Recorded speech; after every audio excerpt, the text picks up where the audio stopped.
Ladies, gentlemen, and non-binary pals, please give a warm welcome to our friend and technical producer on today's wonderful episode of Creative Recharge. Welcome, Tom. And your hostess, Lori. Oh gosh, is it an awkward sibling hour without technical difficulties? Not a bit. Not a bit. I agree. So, despite all the technical difficulties, y'all don't know how many times I had to do the countdown to finally get the broadcast to go live. Things have been wild. I'll say that. So, here we are. And this is the last episode of this series for Creative Recharge, where we really do deep dives, survey deep dives of each genre. And writing it, tips, tricks, the whole mishbucha. So, hello and welcome, everybody. I'm thrilled you're here. I'm frankly very impressed you're here, since this is the second to last day of Nano. Right? Tomorrow is the last day. Am I correct, or am I misremembering? Mm-hmm. Okay. Yep. Yeah. It like tomorrow is the very last day of Nano, so like you get with any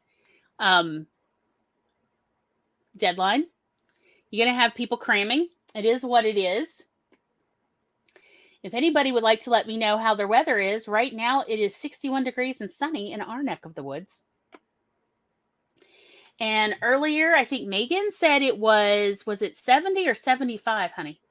But it sounded like really lovely beach weather, aside from we were not sure what the ocean temperature is. And frankly, yeah, you got to be careful with those oceans. They are deceptive. Tom's over here. Who's ready for today's show? Tom, are you ready? No. Yep.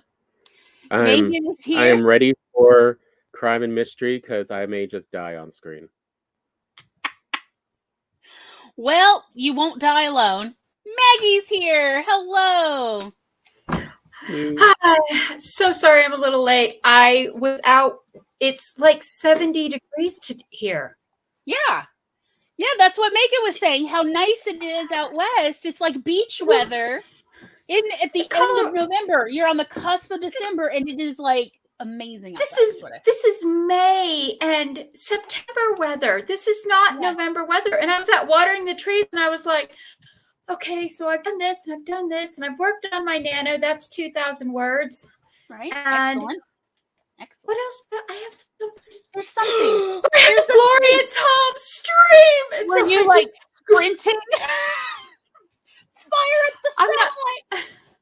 I'm not even sure that I got the hose all the way turned off. It might still be on, laying in my rose garden.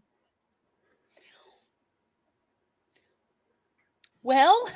And that's how you made those lovely frozen roses over December. Is the youngest available? I mean, I think this is the point of having thumbs, is like versus, your Chihuahua brigade. Hey, y'all got thumbs. I have to show you something. Oh dear. Oh God. Hold on. Let me make. Let's see. That is not a Chihuahua size. That is not a Chihuahua, baby. Okay. Remember the puppy? Yeah, that little puppy. That little abandoned puppy. Oh my God. He gets the hiccups. He looks like he's all muscle, which means he's just heavy. Yes. He gets the hiccups, and then he grows. Yes. And he hiccups all night. Yes. Fun fact. Finks, us, our family, our voices don't crack when we are teenagers. Instead, we get hiccups. And that is how our voices deepen. That's how all Fink's voices deepen. No Fink normally has much of a cracking voice, not even the men. Nobody's voice cracks. Instead, we all get hiccups, and we get hiccups in phases through every our 3 to 5 years. Yeah, because we go through 4 to 5 voice changes. I used to be a soprano, and now I'm more like a tenor. Actually, what am I like? I'm almost baritone now when I sing. Hey, sweet baby. Aww. He's the width of a twin bed. Yes, they do.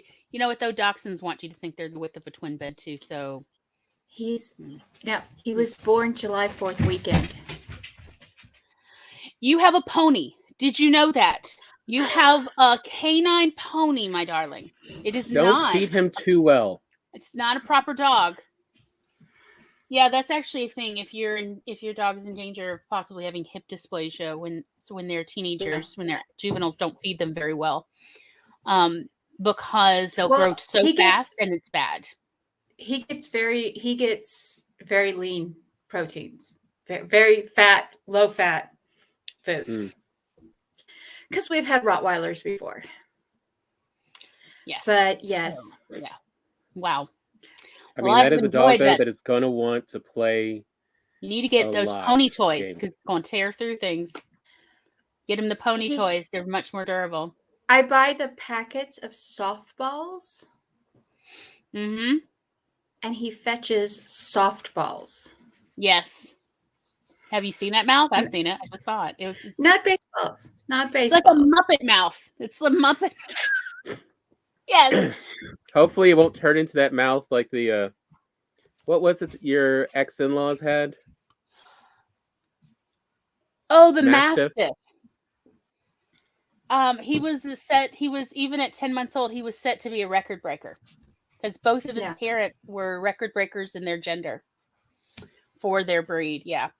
He was how a client paid for their repair, their car repair. Was they were like, hey, we'll offer you this puppy instead, because it was like hundreds of dollars of repair. I think they had accidentally driven off into a mountain. Yeah, it's a thing. But anyhow, let us. Well, I was mostly mentioning it for the. Remember how your foot fit perfectly in that mouth? And there's that poor puppy going, why is your foot in my mouth? He was sitting under the kitchen table, in my defense, and it was Christmas morning, and I wasn't paying attention. I was just swinging my legs because their chairs were so tall. And I'm just swinging my legs, and suddenly I was talking to somebody, and then I realized one foot was wet. And it was because it was warm and wet because it was in his mouth, and he didn't know what to do. So he was just keeping it there in his mouth. I don't know. Anyway, hello, Ghoul Creates. Yes, I am excited for Crime and Mystery Day as well. Hello, pals. Beard is here. Hello, sweetie. Heading to therapy, dropping a like. We'll pop in as soon as I'm finished. Oh, thank you, sweetie. And I hope you have a wonderful healing day in therapy. Kat has dropped in on my break, watching for a few minutes. Hello, sweetie. I hope you have a good break. And I hope they're treating you okay on Cyber Monday at your job.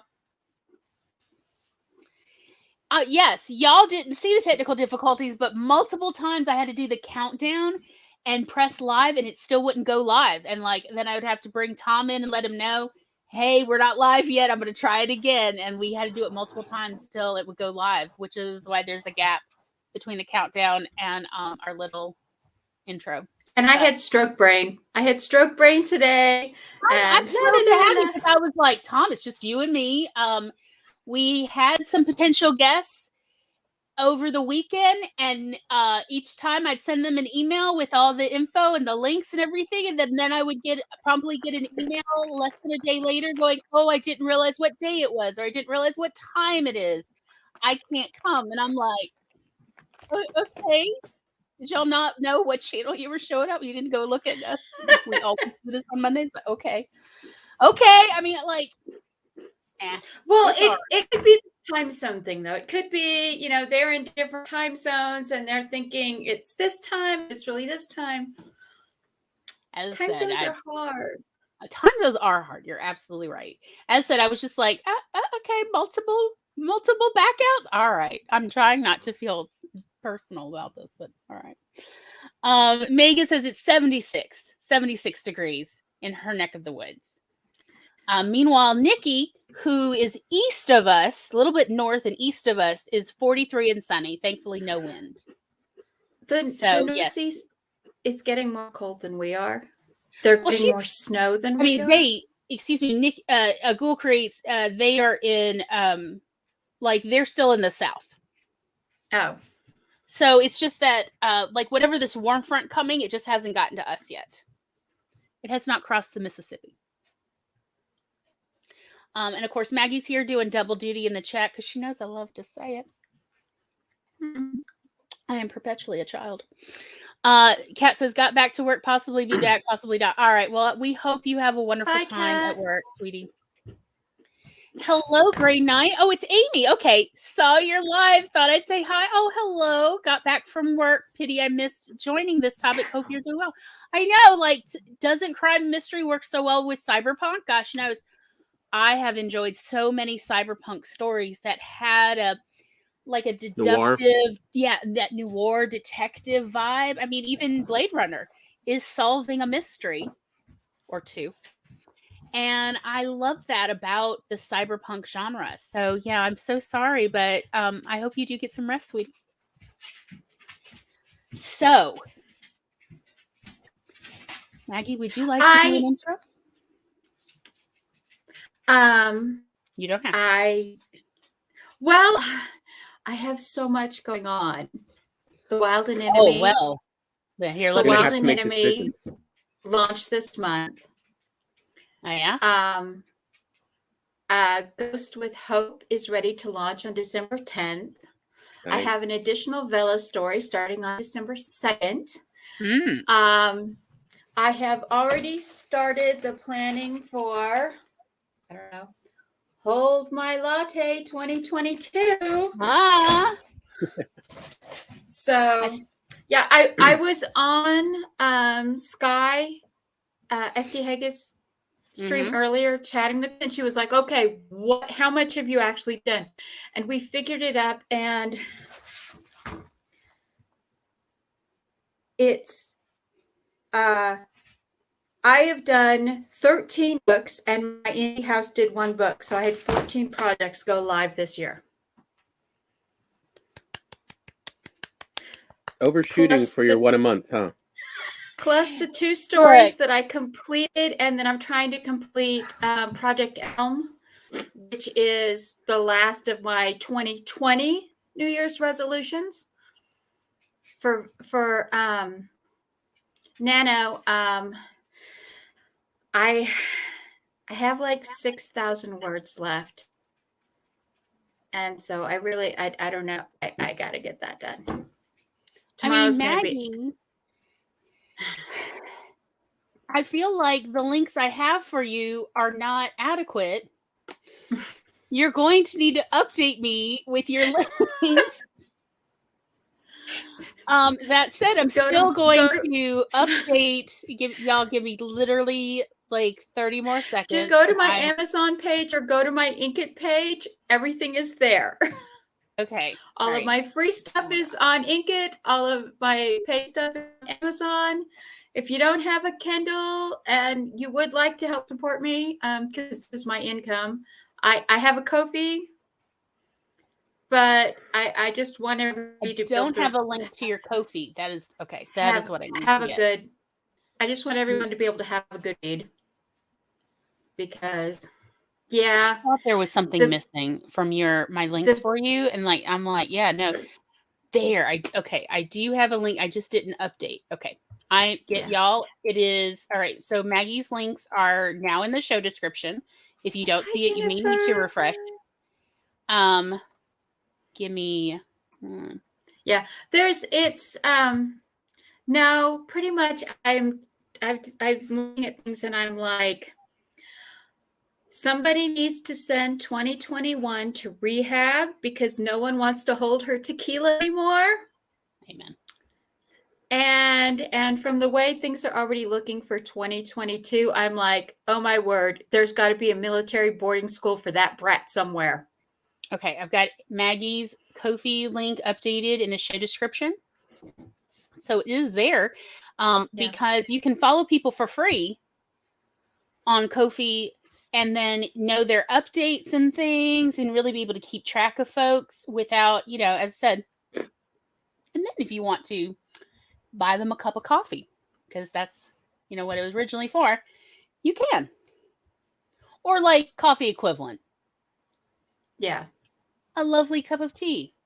Tom and I are drinking my own personal, like, little witch's brew of tummy tamer teas. Because we both are, like, not feeling super great today.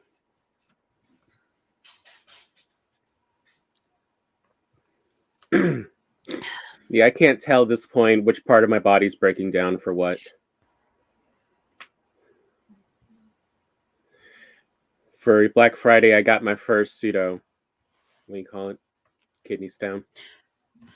Okay, because we're doing crime and mystery, I have to share this. Make my image big, and I'm going to share something. Okay. Can you kill someone with kidney stones?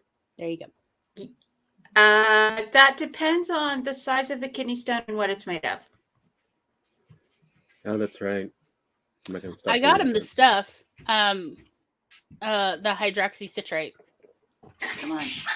Which is the only thing that's been proven, at least in vitro, to dissolve. I am trying to share this. Why is it not sharing? Oh, there, I see it. Scientifically, a raven has 17 primary wing feathers, the big ones at the end of the wing. They are called pinion feathers. A crow has 16, so the difference between a crow and a raven is only a matter of pinion. Wonk, wonk, wonk. I was watching. Did you see? She just came there. She's like, yeah, baby. Yep.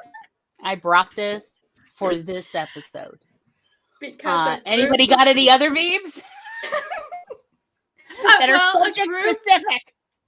A group of crows or a group of flock of ravens is called a murder. Yes. A lot of people do not know this about. A lot of people don't know this about me, but I am a huge fan of collective nouns, like An Exaltation of Larks, one of my favorite books of all time, and I have bought countless copies of James Lipton's book, An Exaltation of Larks.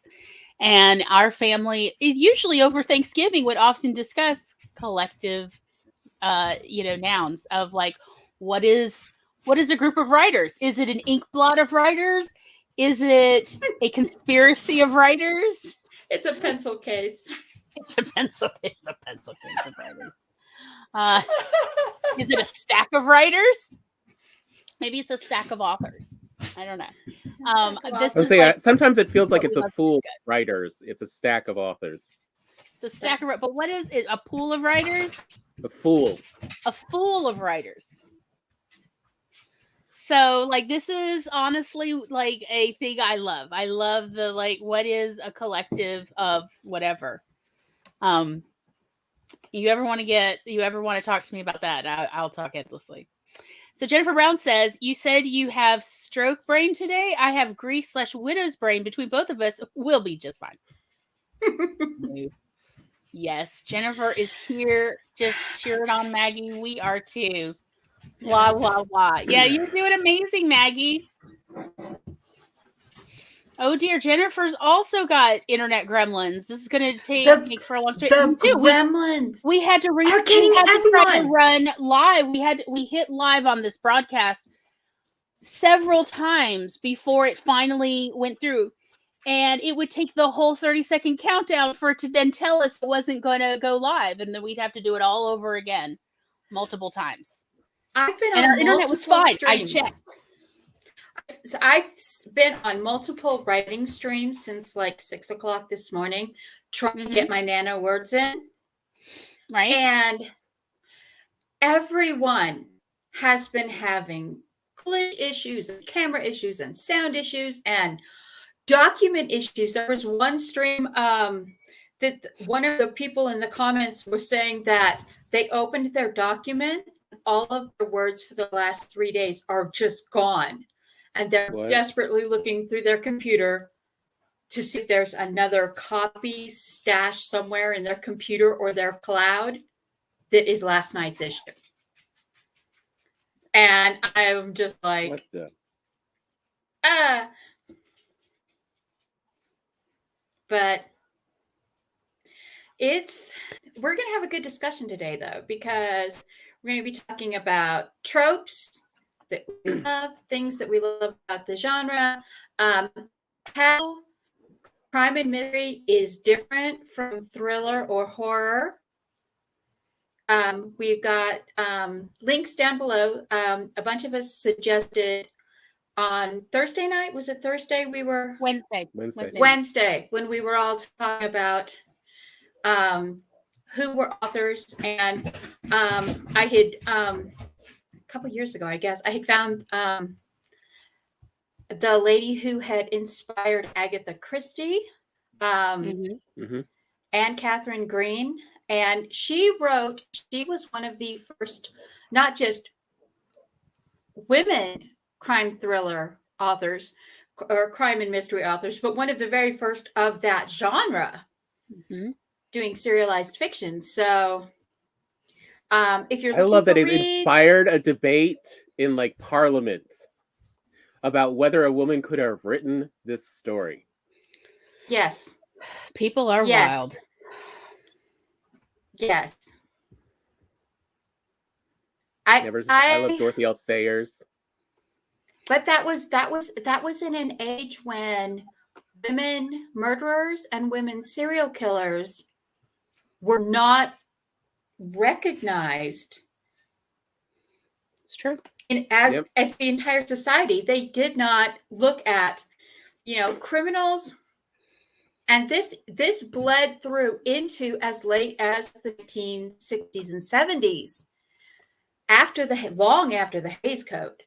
But this thing going back over almost 200 years, 150 years now, of criminals, people who they're unsavory and they have a scar and they're creepy and they're dirty and there's something about them. And it was only more recently that we started having the beautiful criminal, the beautiful villain thing.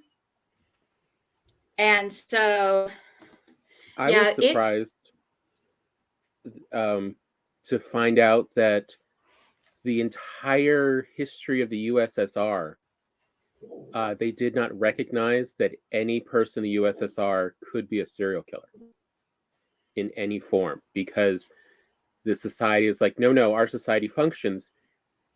Their ideas for what created serial killers stated that they were mutually exclusive. So there's like 2 or 3 people who actually tracked down serial killers during the height of the USSR that the government would acknowledge.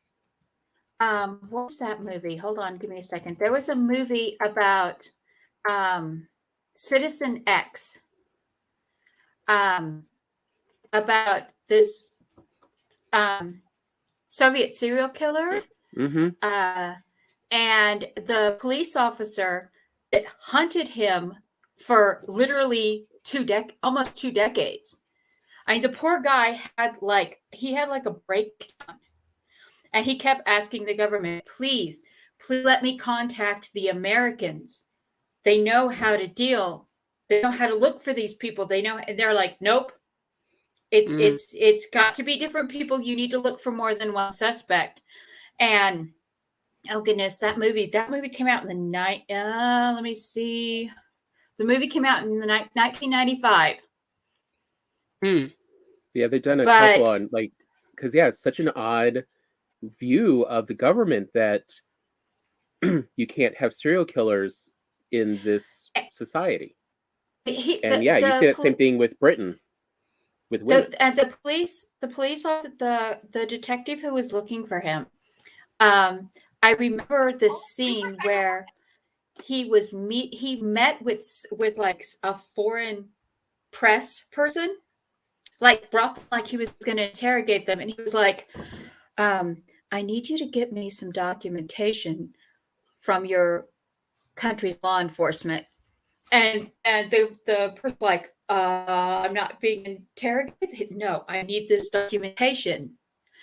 And it was on serial killers and how to track them. Yeah, the And- FBI and and- the CIA stuff. And it was just, I mean, he was like, if he had caught, though, he'd been thrown in prison. And this Chitico guy would have still been running around.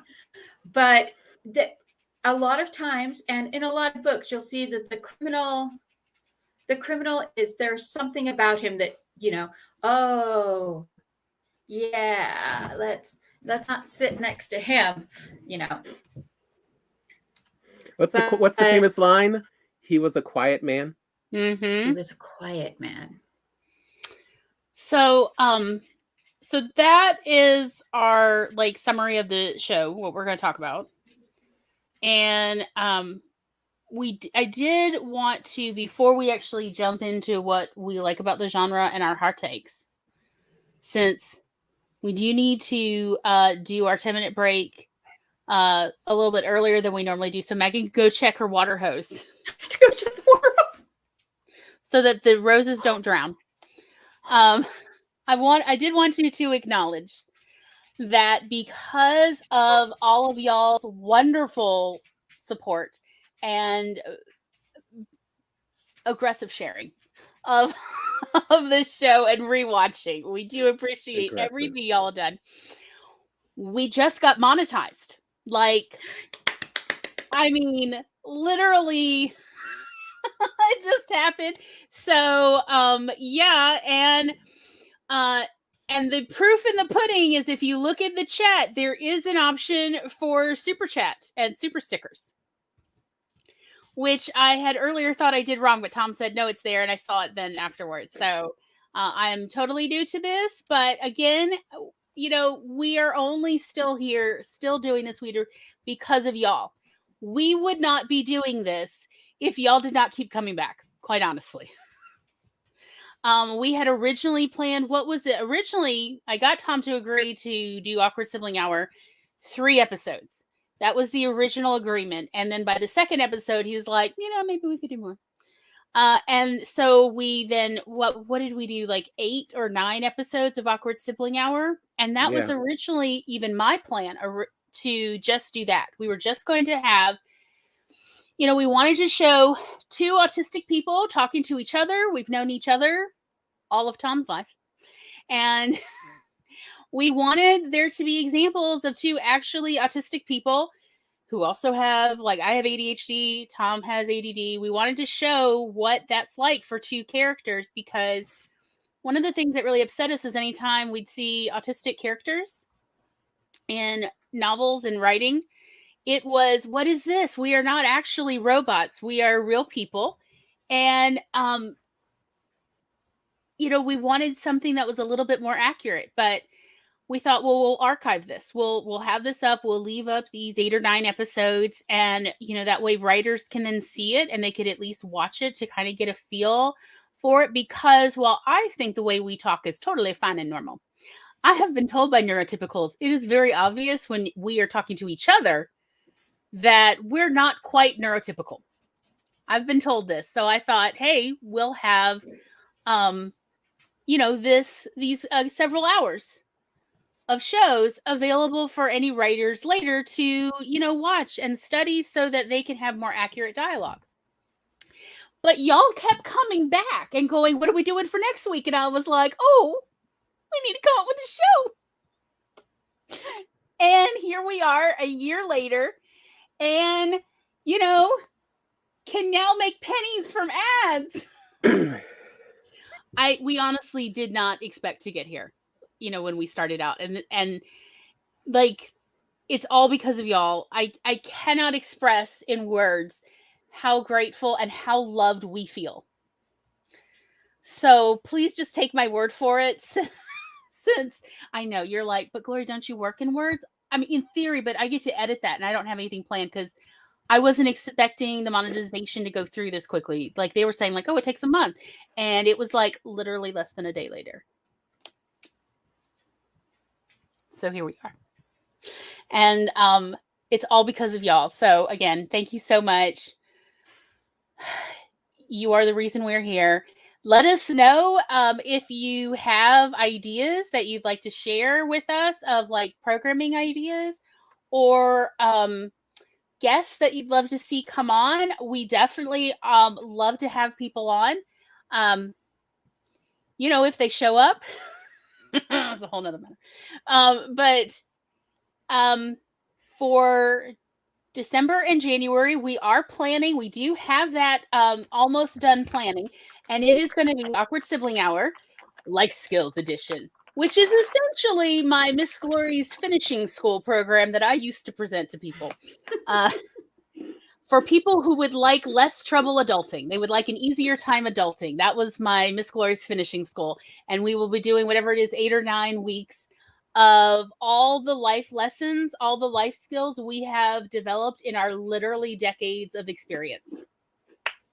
So I hope you will all come back for that, because if that ain't Awkward Sibling Hour, I don't know what is. And we'd absolutely love to have people join us on screen. So if you are interested in joining us, or if you'd like to at least see the lineup to see if any of our subjects kind of align with your life skills you want to share, because we would really love a variety of people's life skills, because, everybody only just lives their life. I guarantee you have life skills that are separate from ours, and we definitely want to hear it. And we'd love to be able to share it with everybody. So please consider, even if you've never been on screen before, maybe now is a wonderful time, December or January, to join us on screen and try it out.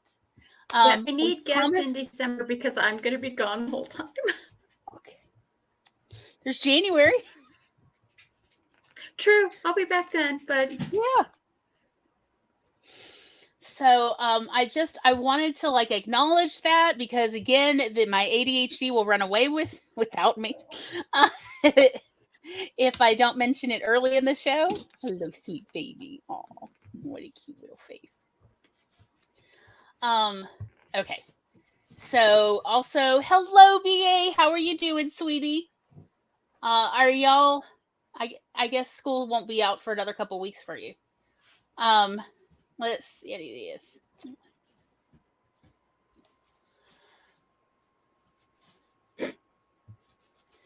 I am real Southern.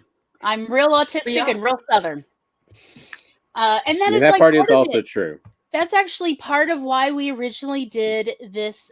I literally set up this channel for this, is because people's views about what is autism are so off the charts. It's not that some of the views of autism are not necessarily accurate, but pretty much in the autism community, what we say is, if you've met one person with autism, you've met one person with autism.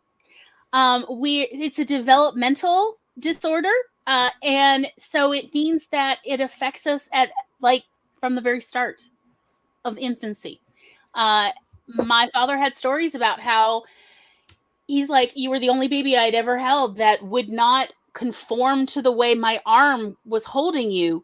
You would hold yourself the way you wanted, and anyone holding you had to adjust how they held you. And yeah, that is not neurotypical babies at all. So I knew my daughter by the time she was 2. I knew something wasn't quite the same because of the way she would get overstimulated. But literally, by the time she was 2, going, and then 3, I knew she was not neurotypical. I knew, so I suspected she was autistic. Mm-hmm.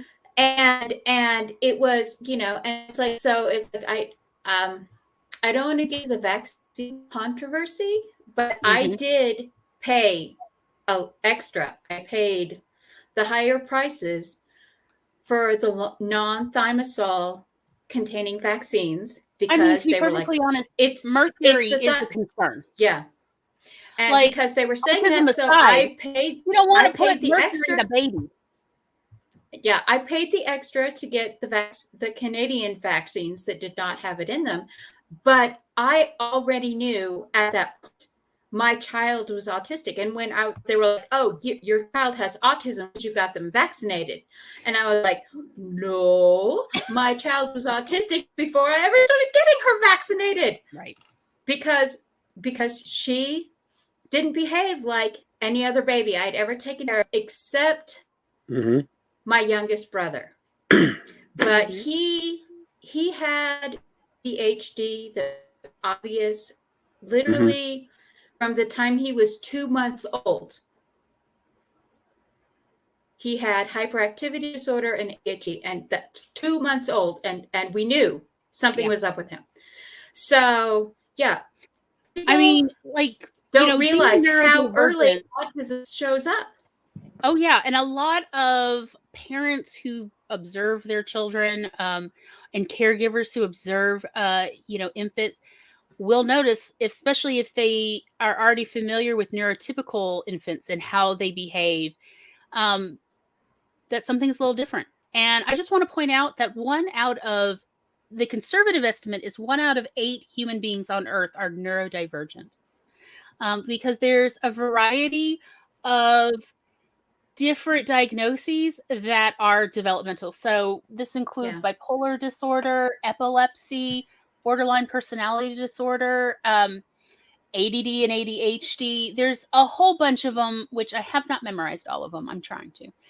But like it is enough that together it's 1 out of 8 people are neurodivergent. And that means that they have to mask. They have to address how they interact with the world, and they're always going to struggle because the neurotypical world isn't welcoming to those who do not intuitively understand how to function in it. So we went through so many decades of them trying to say, you need to behave normal. This is normal. And it's basically it's suburb syndrome. We've been going through it since World War II. Everybody needs to have a job and a wife and children and a car and a dog, or, well, a few people can have cats.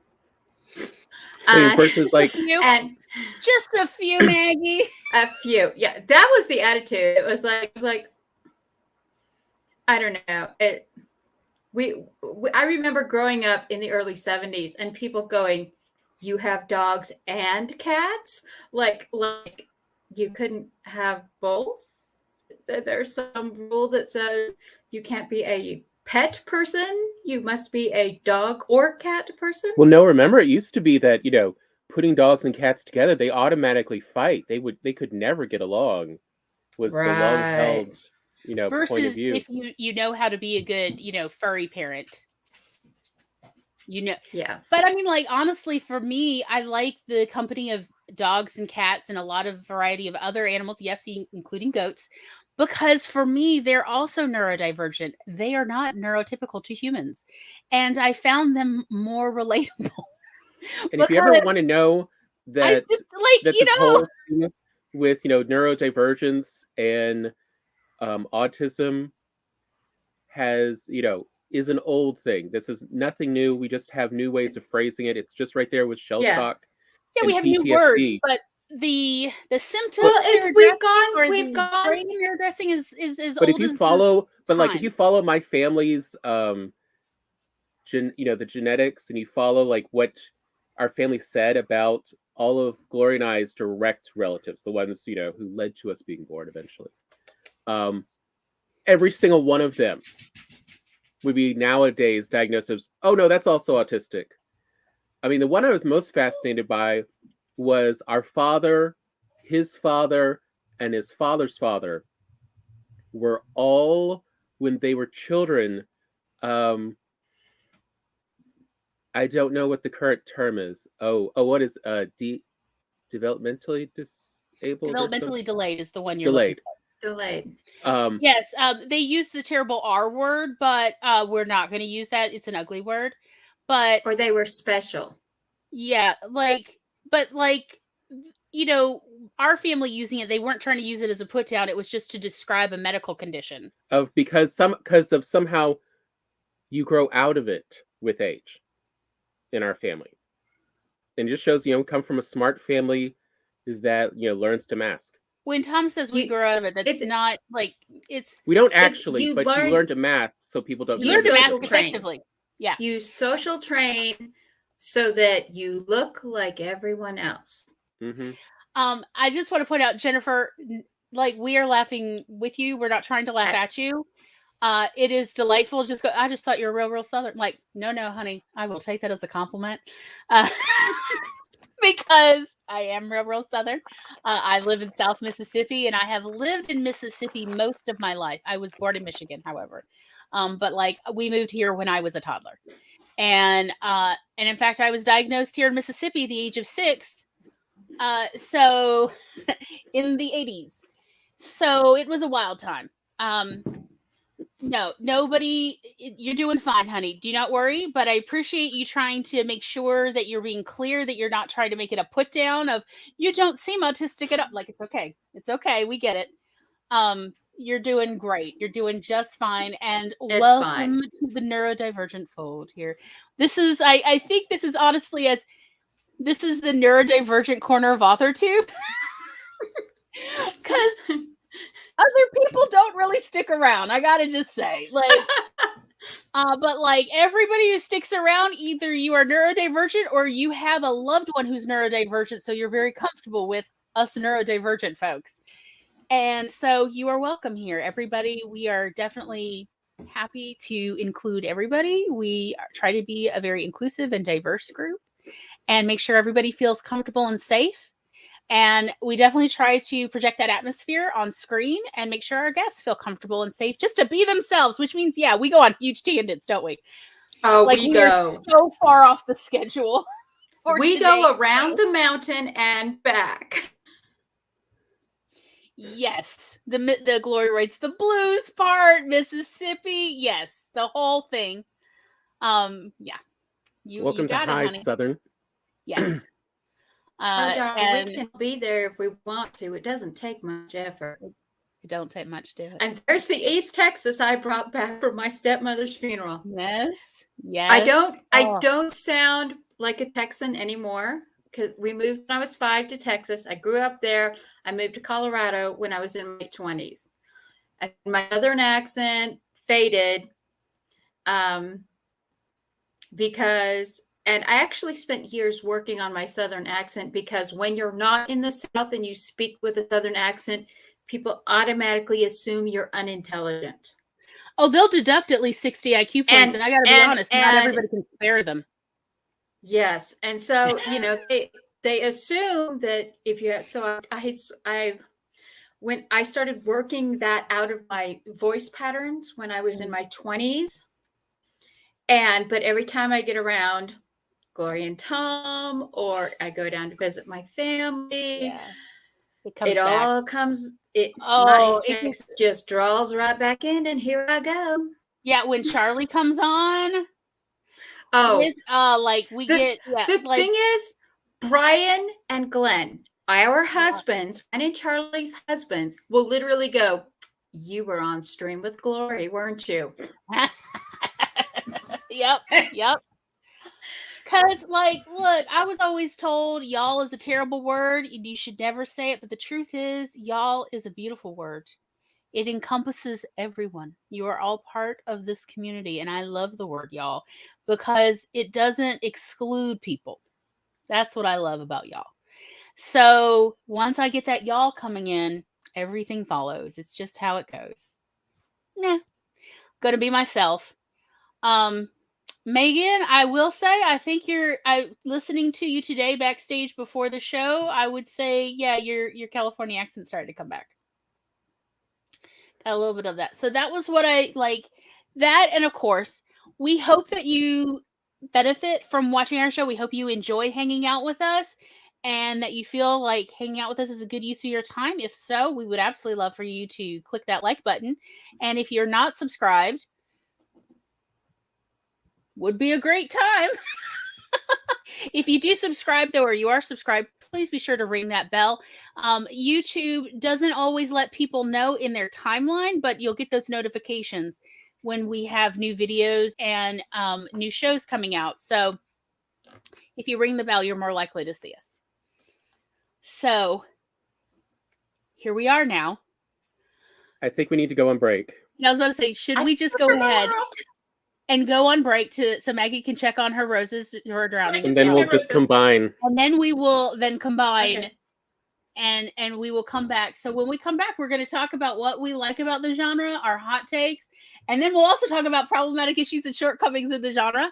So everybody put your questions in while we're Right? Absolutely. And we will see y'all back here in approximately 10 minutes.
Mibbity beep.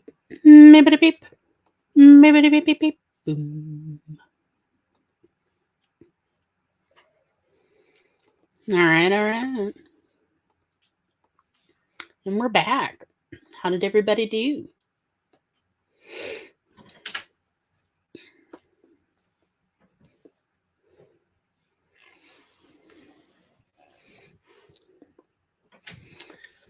So, Maggie, were the roses drowning? You're muted, sweetie. Sorry. The water's off, and I changed into something besides my grubby chore sweatshirt. I mean, it didn't look grubby on screen, but I understand, like, just wanting to feel fresh. I finished one half of my bagel, and I'm working on the other half. I got some ginger tea in my new favorite mug. So my favorite color is autumn. I got it at the dollar store, which is now going to be the $1.25 store. Yes, I saw an article about that, although it's understandable, you know, and I'm just glad they're not just going to like $5 store. Yeah. You know, since I know around here, there are people when they're like at the end of their month or whatever, they'll buy groceries there. And look, any food's better than no food. Oh, I am always buying like, whenever I have to do like a gift basket or something, I'll buy a bunch of stuff there and then build a basket around it, or cleaning supplies. When we're between paychecks and I need cleaning supplies, I will go there and get cleaning supplies because, yeah, well, you and I are the same about things need to be clean. All the surfaces. Yes. Yeah. Also, I like, so when I worked at the public library and I did like game night and other events, like honestly, while we originally had a whole lot of very nice serving materials to use, they were a pain to clean because we had this teeny tiny little sink to wash dishes in. Like it was so you could only wash a chihuahua diagonally. Just to give you an idea of the sink. You've evidently never tried to wash a chihuahua because they are worse than cats for spreading themselves to keep from going into the water. Now I have cats. I have cats that jump in the water.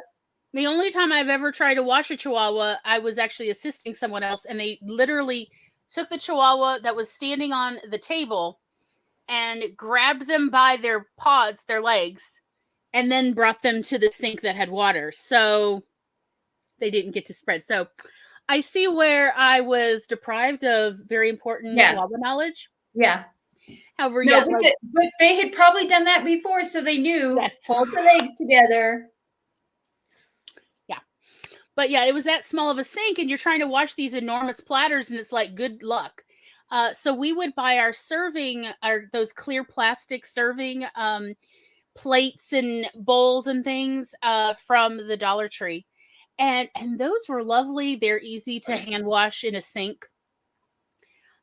Those worked out really well for us at the library. So we ended up buying a lot of serving materials, as well as you can get so much tissue paper there.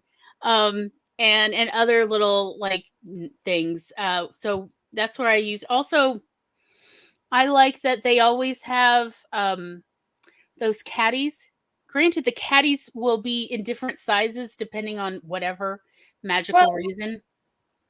But those can be really useful for moving art supplies from, you know, the library kitchen to the event space and all that. Hi, Nia. So, yeah, like the Dollar Tree was like our favorite place at the library. And to our topic, if you can't afford the stuff you need to clean up after a body or to murder someone, the dollar store is a good place for supplies. As a writer, as a writer to go look for supplies. Oh yeah, you can find some good cheap tarps there sometimes. You can find good cheap Tape, cleaning wire, supplies. cutters, chemicals, say lamp awesome. oil. But this is purely for research purposes. Disclaimer here. Hey, Glory. Before we get into like the things we like, I was thinking. So last night, I don't entirely remember why, but we ended up watching Hoodwinked, which is an interesting cartoon movie. We ended up watching it because this character I keep playing on Don't Starve Together, Woody the lumberjack, he is bullied by frogs in this game. He is bullied by bats. Like he's a soft boy, y'all. He's a soft boy, but I love playing him because he has an axe that never, gets dull. So you can constantly be cutting down little trees. It's a game I enjoy playing. And Tom was like, "Oh, who reminds me of this character from Hoodwinked?" And I had only watched Hoodwinked like once or twice in my entire life back in the mid 2000s. And so that was what Tom. But we watched it in part because, hey, there's a crime mystery in this. It will be topical to today's topic. All right, let's watch it. But anyway, so after watching it, Glory then brought up about how our mom years ago had looked at, getting into writing crime mystery books. And so had, written to a lot of, at the time, publishers and a few writers in the genre, to ask, like, how do I get in? And they almost all said the same thing about this genre. About how do you write it? And which I thought was rather interesting. It's a bit different than most others, which was, why don't you go on, Gloria? She's typing. Okay. I was typing. Anyway, all right. Okay, so it was the early to mid 90s. And this was part of my financially, like, mom was earning like $11,000 a year, and that was what's supporting our family of 5. Things were not going great. I mean, the cost of living may be low in Mississippi, but it ain't that low. And in Mississippi, at least, you only can qualify for SNAP benefits for, I think at the time, it was like 3 to 5 years. Period. And so our family no longer qualified for food stamps. And I was working as a babysitter 40 to 60 to 80 hours a week, earning $2.25 an hour.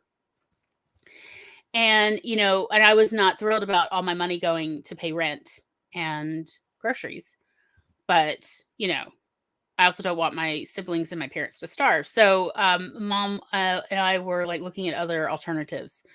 One of the things that we did, just like in the first episode of this series, Romance, was she was looking at us writing romance and cozy mysteries or murder mysteries. So back in the 90s, a lot of people don't realize there was way more publishers than there are now. Like dozens more, possibly hundreds more still at that point. Because publishers hadn't yet realized that it was getting harder and harder to, make ends meet every year because of a change in American tax law in the late 70s, early 80s. And that change in tax law still exists. And that is every year, the company, whether you're a publisher or you're a retailer, has to pay taxes on the materials that you have in your warehouse or that in your storage.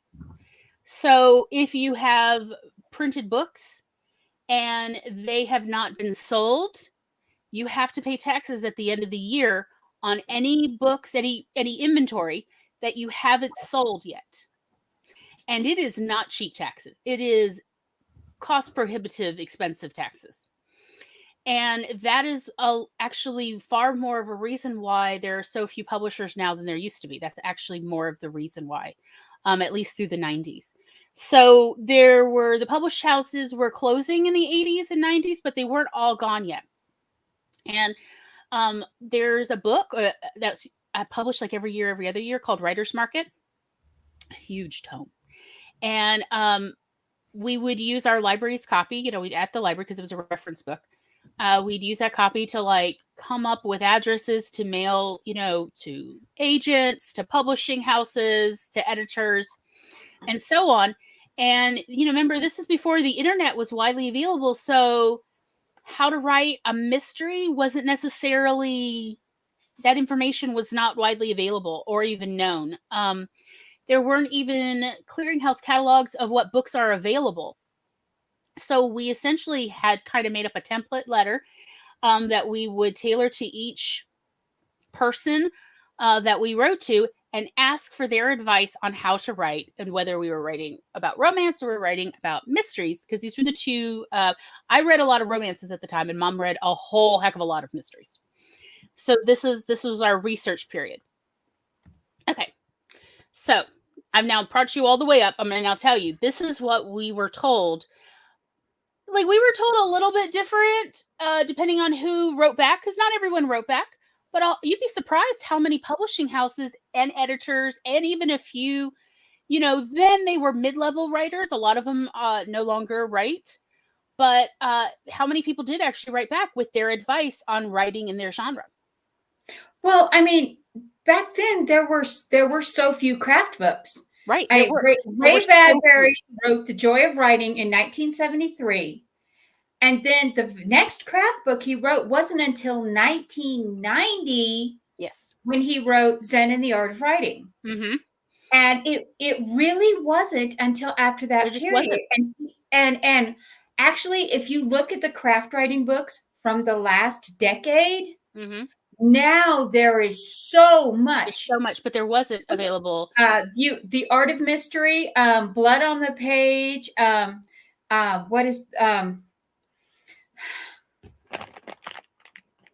Megan, the horror book, the horror craft book that you and Laura were talking about? Yes. Oh, why can I? But literally until it wasn't until after like 2005 later that there started being more than just academic craft books.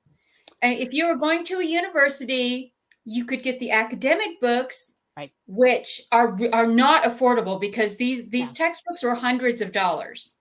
Also, you have to be at the right university. So we at the time, this was the mid-90s, early to mid-90s, we lived in Oxford, Mississippi, which is the home of Ole Miss.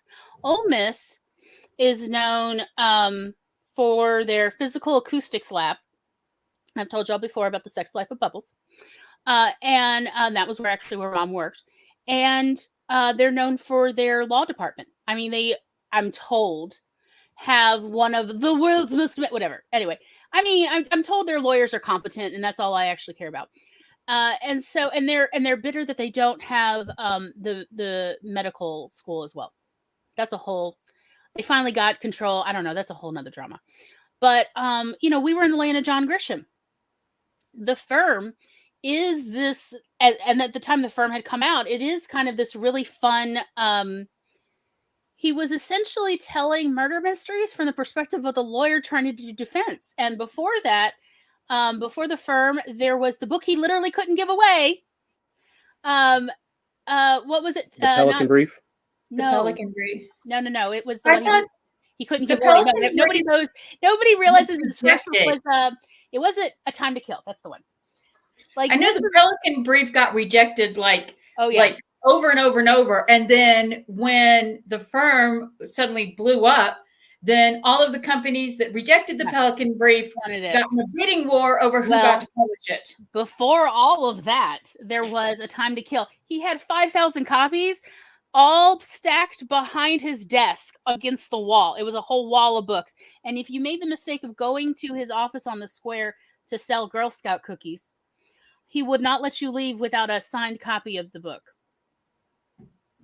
He could not give this book away. All right. So anyway, not that it's that bad. I'm just saying, like, everyone's like, we're good with it, John. It's fine. But anyhow, so what we were told when people would write back, and some people had actually some pretty good advice, and a few, like the publishers, actually had essentially these little form packets that they would mail back on how to write to market for them if you're interested in trying to sell your manuscript to them. And so the advice goes like this. It was, with murder mysteries, you really do have to outline. You have to outline your whole plot. And the way you do it, the advice that we got, that I recall, is you outline from the killer's perspective, from the point you outline backwards, from the killer's perspective, from the time they're caught to 1 to 2 scenes before they murder or before they kill, whatever. And you outline backwards. And then from the detective or whoever's solving the mystery's perspective, you outline forward from the point of the murder to the j'accuse, to when they reveal who is the killer. And then so you actually have 2 outlines. And then the way you write your novel is you do not have to include every single plot point in both outlines, but you need to be aware of what you are omitting, and you need to have 1 to 2 twists. If you want a red herring, it has to be the first twist. You cannot have the second twist be the red herring, because readers apparently will put the book down. And this was like in this packet, they were like, that would be in like all caps, y'all. Do not have the red herring be the second twist. Readers will put it down, or they'll never pick up another book with your name on it. They were very clear about this. And you just need to be sure that you have those twists in there, and that it has everything easy to follow, and that you have most of the clues are outlined outright. You know, like, and also the j'accuse is not the twist. The j'accuse cannot be the twist at all. But that is like, I thought that was actually interesting. None of the other genre advice that we received from publishers had where you need to actually do 2 outlines, and that you need to be hitting on both. But like authors who wrote to us about how to write murder mysteries were all like, this is the one genre you really do have to outline. Even if you don't exactly stick to it in your 0 draft process, and you go back and you fix your outline, you really do need to outline in this genre of all genres, because it gets too confusing during the editing process about what clues have you already included and what have you not. Adult readers insist on all the clues being in the novel, versus children and adolescents do not require all the clues being laid out in the story. So you can essentially have where the detective knows things that the reader doesn't and only mentions them in the j'accuse, which I think is kind of weird. And I'm like, I don't know that children are really okay with it as much as they're just desperate for anything decent, but okay. But see, I think children need more information because they're always about the why. I think so. But apparently children do not write hate letters about that. They only write hate letters if there's no happy ending. So I guess that's like where this comes from. So I am personally working on a middle grade murder mystery series that may or may not be based on my experience at Canadian boarding school. There were a lot of bodies, y'all. There were a lot of bodies while I was there. A lot of bodies. I stumbled across a lot of bodies, so I'm going to go with that was neurodivergent. Why is it always you, Glory? Why are you quoting my headmistress to me? Why have you come here today to do this? So that was what I thought was really interesting about the advice we received about murder mysteries. That, and once you have an outline, you need to figure out what clues you're going to include, and you need to note it for each plot point. What clues? Because you don't have to give all the clues at once. And in fact, most publishers recommended you do not give all the clues in the first 25 or first third of the novel. But you do need to write them all out so that you know which clues you'd have to include by certain points in the story. They were very clear on this. And they said any kind of deviation from these, it's probably, we're not going to buy your manuscript. And it was more than one publisher that pretty much told us the same thing. A couple authors actually gave similar advice, so I can only assume that they may have written under other names for these publishers at some point. But, I mean, as they pointed out, mystery readers, and this was my experience as well from when I was working at the public library in the 20-teens, mystery readers are okay with a certain level of formula, formulaic writing. They're really okay with it. But they want a couple things. Most readers, mystery readers, for instance, they want to know the dirty deed, honestly, within the first 2 chapters.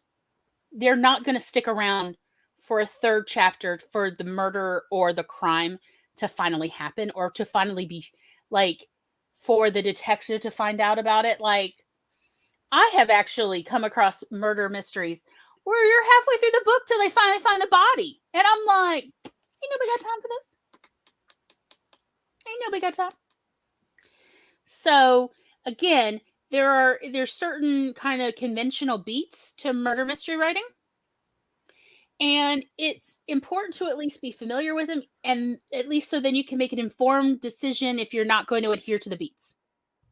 The world will not end if you don't adhere to the beats, but you should have a very good and important reason why. And also, if you're not going to adhere to the beats of that genre's conventions, like for mystery writing, then you need to be so good at hooks. So good at hooks and zingers, because why will they stay and keep reading what you've written if you're not giving them what they're expecting and you're not hooking them constantly? Why? Why would they stay to keep reading? Ain't nobody got time for that. Did you not know that there is a world pandemic? Ain't nobody got time. So these are the things that we learned in theory, Mom and I were actually in the process of writing a mystery back then in the mid-2000s. Mid-90s. But then our family fell apart. That's really what happened. Our father got a divorce, or filed for a divorce, and didn't even warn our mother. And you know what? All of it hit the fan. So that's what happened. And that is why, that is not where my writing career ended up going. So there. So, what do we like about the genre? Hot takes, anybody? What I like about the genres is, of course, sexy cops. Of course, okay. I didn't know that was a somebody's got. Okay, who was supposed to be here to say that? She's not here, so I'm gonna say the hottie calendar cops. Yeah, I want those. Who was supposed to be here to say this? What I like about the genre is it makes you think outside the box. And even in the older Sherlock Holmes and Agatha Christie's, you are reading and you're like, okay, what not only are you seeing that the characters have missed something, but you've got this sense that I've missed something. What did I miss?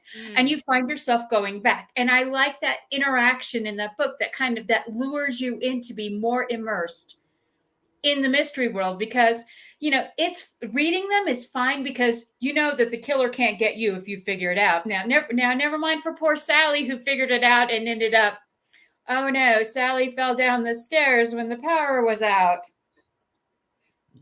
What do you mean her neck was broken before she fell down the stairs?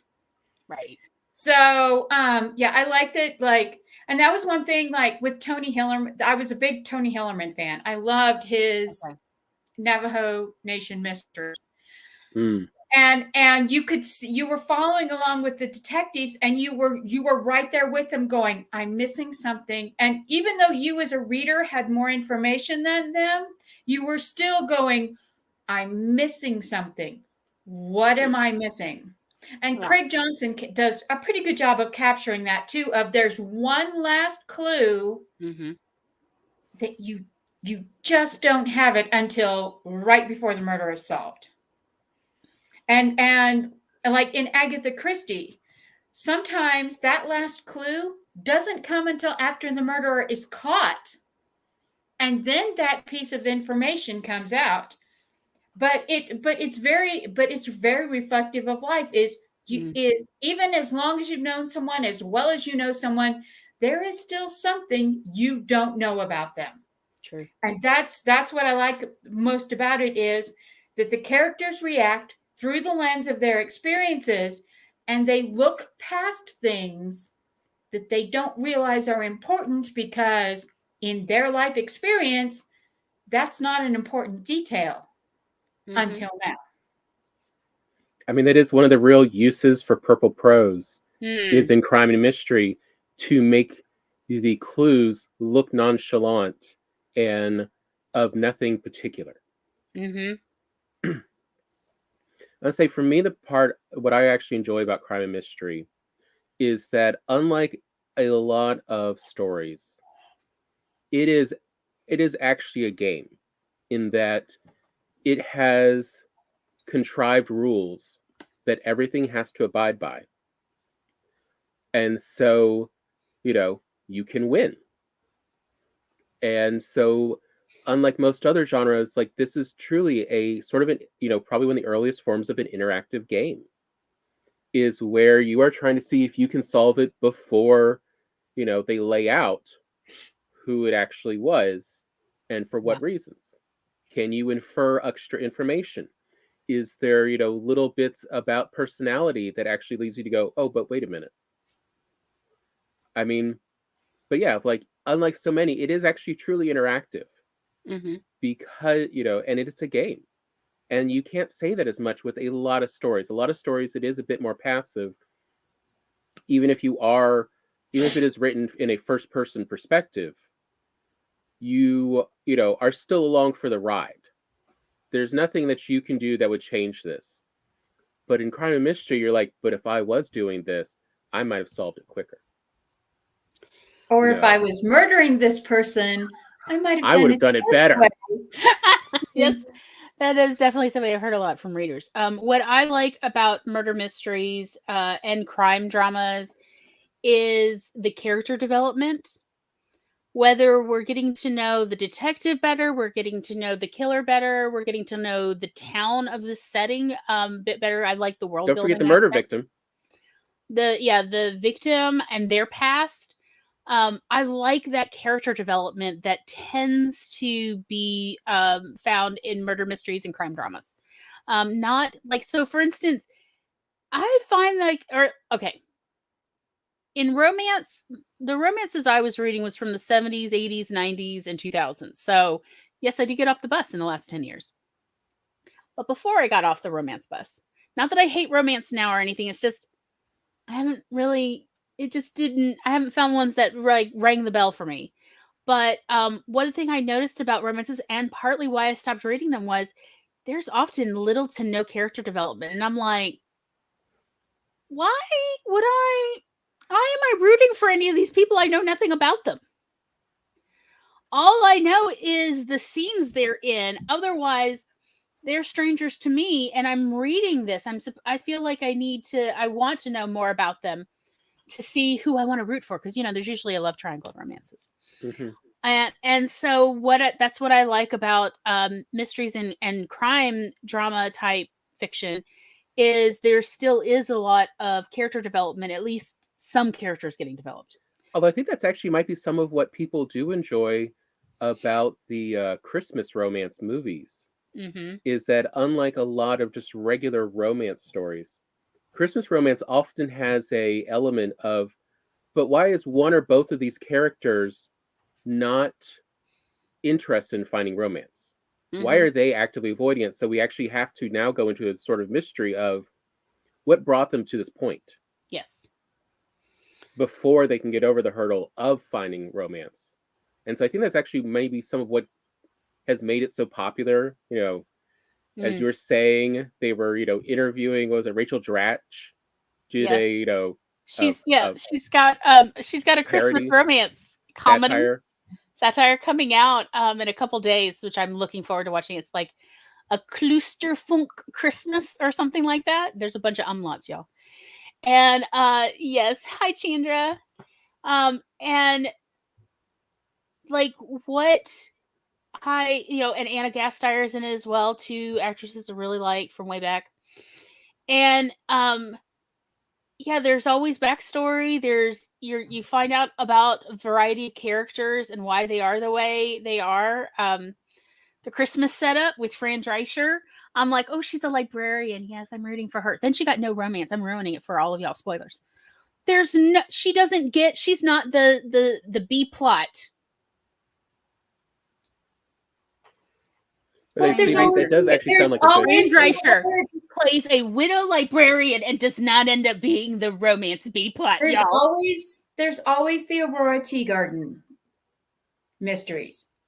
Cozy mysteries. She's a librarian. She solves the mystery. I'll have to check it out. I'm not familiar. I'll check it out. I agree with Jennifer said about, now the mysteries, it's not just murder mysteries. It's blackmail, it's extortion, it's robbery. Right, it could be, any crime.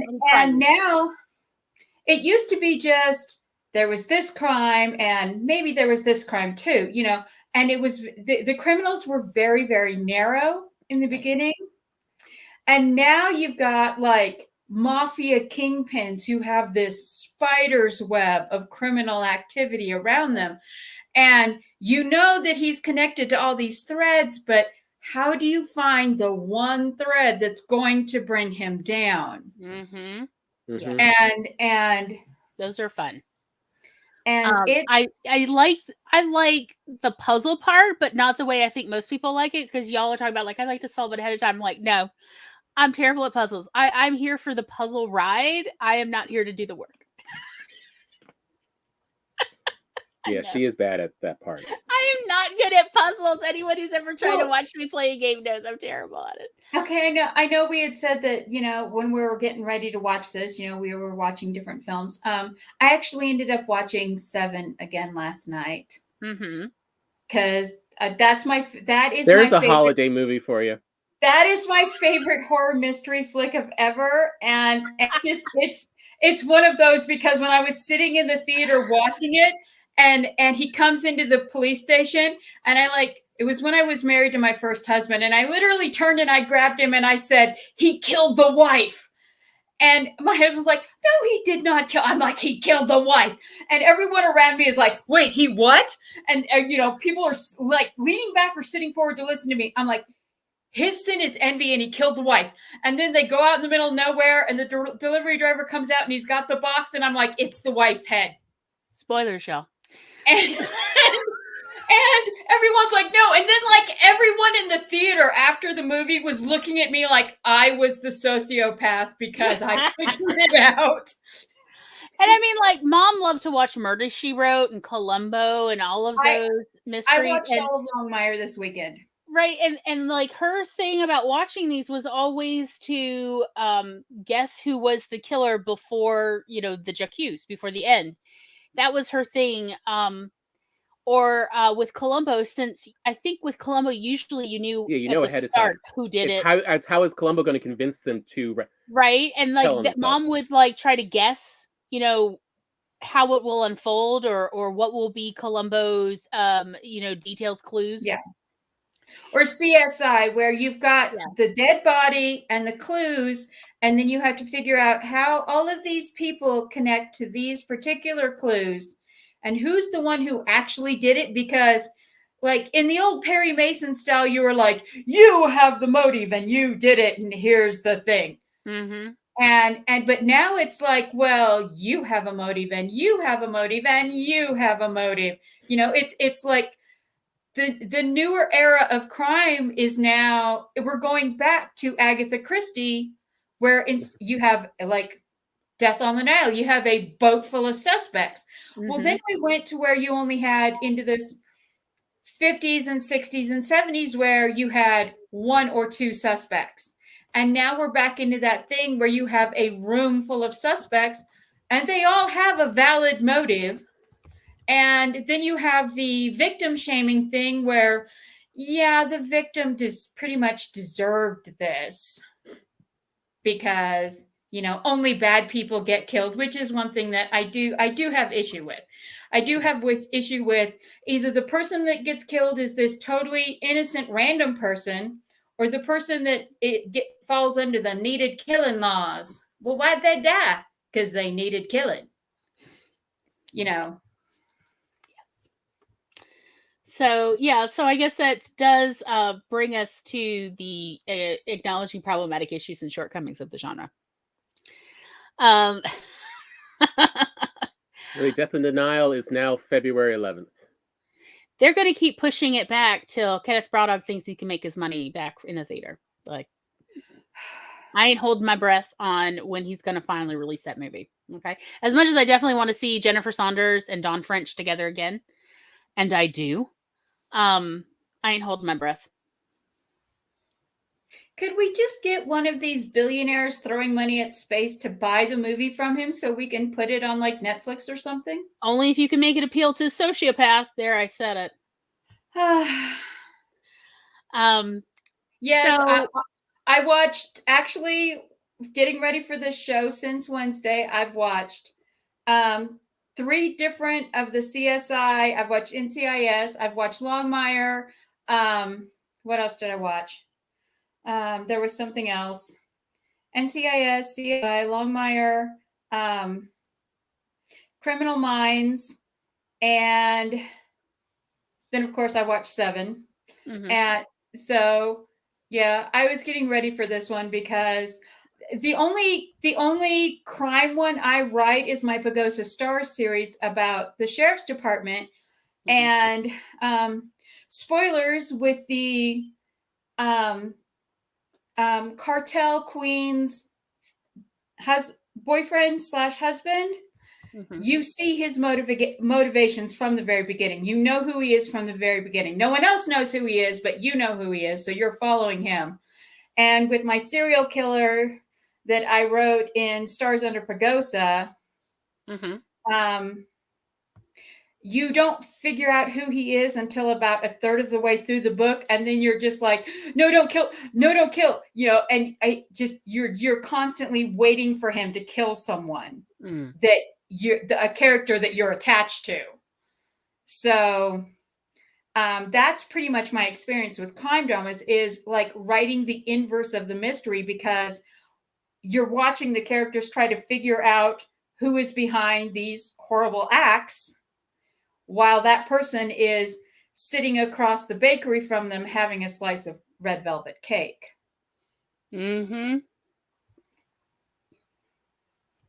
So that's why I had to do a lot of research for this, and a lot of like trying to follow up on it, because also that's the difference between a good crime mystery and a poor quality crime mystery. Is a good one, you will often go back and reread it just to see the details you missed because you didn't know what the writer knew. And you're now seeing how it looks from the other perspective. And it's now, a different kind of story, and it's still just as fun, though. Yeah. I think like my issues with the genre are essentially the same issues with the society we live in. The sexism, the racism, ableism, all the stuff, even the religious phobia stuff, all of that is like, when I have, you notice Tom's just gonna duck out for a sec. Those are my issues with that's it. Fine. Where is like the disabled detectives? I was telling Tom before the show about so when I was 16, for almost a year, every month I would go to a different person's home who had money, and I would catalog their entire private library, and like set up the catalogs and, do all of the processing. And I would live with them or in their guest house. At the time, they'd pay me. And the next month I would move on. And I did this for almost a whole year when I was 16, because I just needed to get out of my family's house. And when I ran out of libraries to catalog, I was like, okay, well, I had to ask my mom to help me like figure out how to get home. Like, am I gonna get a bus or a train ticket or what? And she was like, it's summer, don't come home yet. Your father and I are just happy we like have the house to ourselves. So I was like, where am I going to stay then? And she's like, oh, I have friends in Atlanta. And so every week I essentially crashed at a different friends of my mother's house. Like, one of the couples I ended up staying with for a week in Atlanta was they both had cerebral palsy. The husband had cerebral palsy in his legs, so he was able to drive. And the wife had cerebral palsy in her shoulders, so she could walk fairly well, which meant she could help like unload her husband's mobility equipment from the minivan. They had this really cool tricked out minivan that, like, if I had been able to stay longer, they were going to teach me how to drive, and it was so cool. But what I noticed about these two is they definitely had a part-time hobby of solving mysteries around town in Atlanta. And all I had to do was, I wonder why this is this way. And they're like, let's go find out. And I'm like, what? We're having an adventure today? Like, yeah, let's solve this mystery. Like, all the time. Y'all, where are my detectives with cerebral palsy who are out in the world solving mysteries?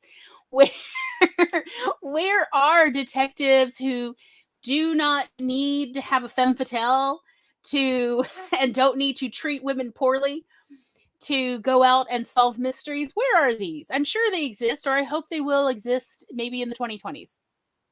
Well, you can get them in foreign cinema. In Chinese and French cinema, you can get blind detectives or deaf detectives. Monk is really, in American detective cinema, Monk is really the only what would be considered disabled detective, and that's because he's neurodivergent.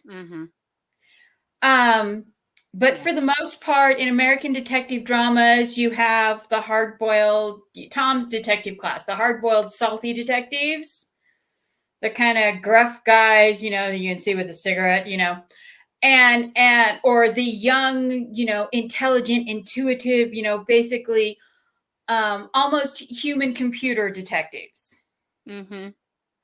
And so, but yeah, to get disabled detectives, Gloria, I'm sorry, you're going to have to go to foreign cinema. And that's one of my issues is, I'm sorry, like, and like even our stepmother, who was blind from the time she was 3 days old on, you know, like, again, she was another person who's like, let's go solve this mystery. And I'm like, do we have to go ask? She's like, yeah, we're going to go talk to public officials right now. And I mean, I love, like, okay, as a teenager, I did not love being dragged around by these adults.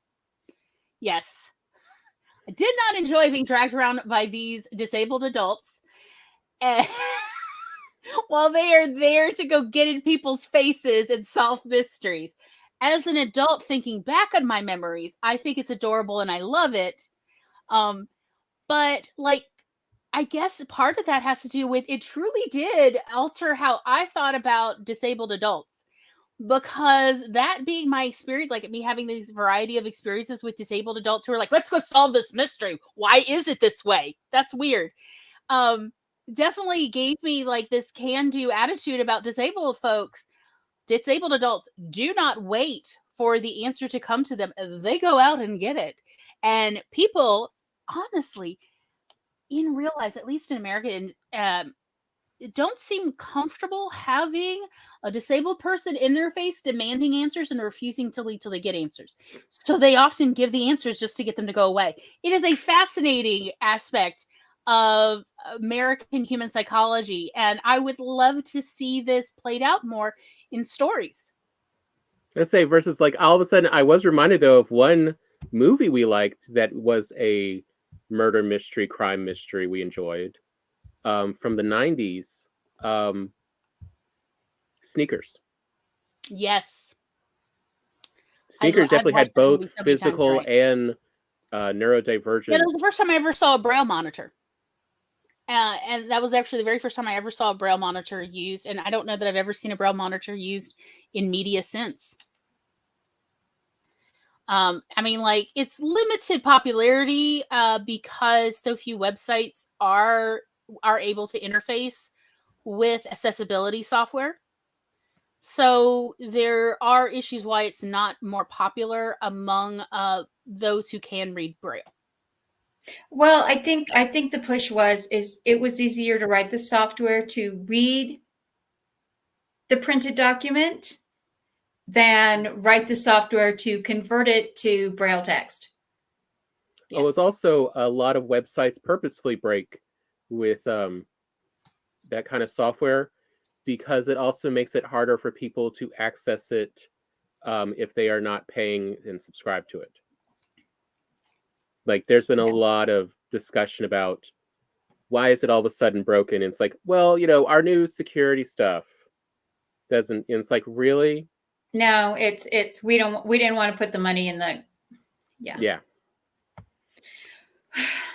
But no, I think the one thing we're all basically agreeing on here is that we like the journey. We like the stepping stones, and it's mysteries and crime mysteries and dramas basically come down to is when Indiana Jones was, what was it? And not the last one, where he had to look at the floor and it had all of the lettered cobbles on it, and he had to step on the right letters. The Last Crusade.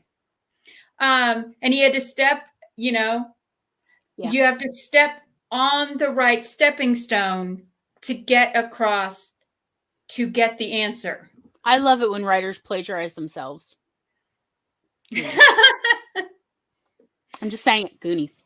Did y'all think in? And the thing is one of the things that really became a problem with the genre that we didn't quite go into this yet, but is with a lot of the serialized crime fiction that was popular in the 40s, 50s, and 60s that carried into TV crime dramas of the 60s, 70s, 80s, 90s, and 2000s was this very formulaic, like, I saw someone say that if you've seen one episode of Law and Order, you've seen them all. If you've seen one episode of CSI, you've seen them all.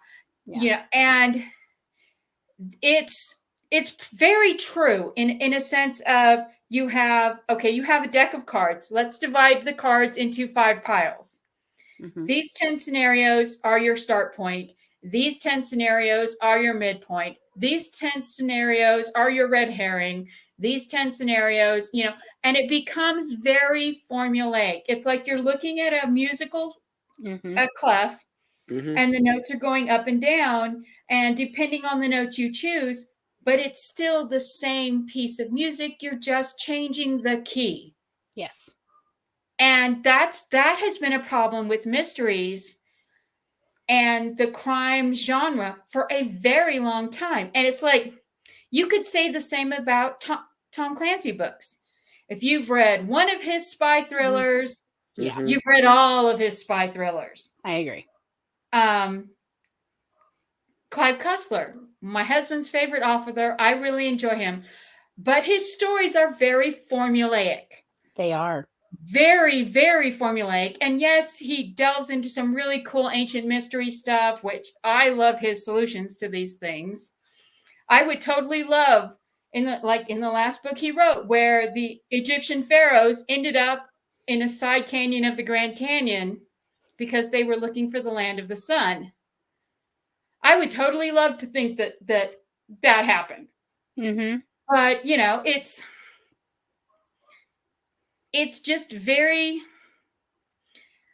the genre has, the reason I think that it has fallen out of favor until books like The Girl with the Dragon Tattoo came out, and Hannibal, and these more thriller type that began pulling away from the genre, is because the main body of the mystery and crime genre literally became cookie cutter, the same shape with just different colors of icing on the Christmas cookie. And I think that is the biggest pitfall that mystery drama writers face now, is because people have such a hardwired conception of this is what this genre is, that to break out is very hard. I agree. I will say, I know that I would say at least half of the, ardent mystery writers, though, do like the formulas. They like the formulate because it makes it easier to solve the puzzle. Also, they know when they can expect the puzzle to get solved in the book, whether they are able to solve it or not. And they like it. So there's a book that I really like that has it's sort of it has a mystery in it, but it's really more of character development between these two characters, the killer and the psychologist who's trying to profile the killer. It's called Tuesday's Child by something French or French something. And it's actually two writers. They're writing under a pseudonym, I believe. And while I could not put this book down, I was really glad that I didn't pick it up till a Friday night because that was my weekend. And I did not plan it to be that way. I just couldn't put it down. But most mystery readers did not like that book, at least in our neck of the woods, because it did not follow a strong, obvious formula. So what most, I would say, probably, or at least the majority, maybe not most, but the majority of mystery readers are looking for is some predictable formula. Yeah. And unfortunately, the predictable formula requires that the gay character is one of the ones that gets killed. And the female character is, while she might be brilliant when she's by herself, the moment she's around the male protagonist / possible romance interest, she's suddenly this helpless damsel. And yeah, you make the face, Glory. Make the face. Tom's laughing. Tom's laughing. And that's unfortunately the tropes that make the genre. It's very concerning that they might be the tropes that are burying the genre. Mm-hmm. Because people, they don't want to read about that anymore. Versus what I actually liked, one of the mysteries in the last couple of years I've read that I really, really loved,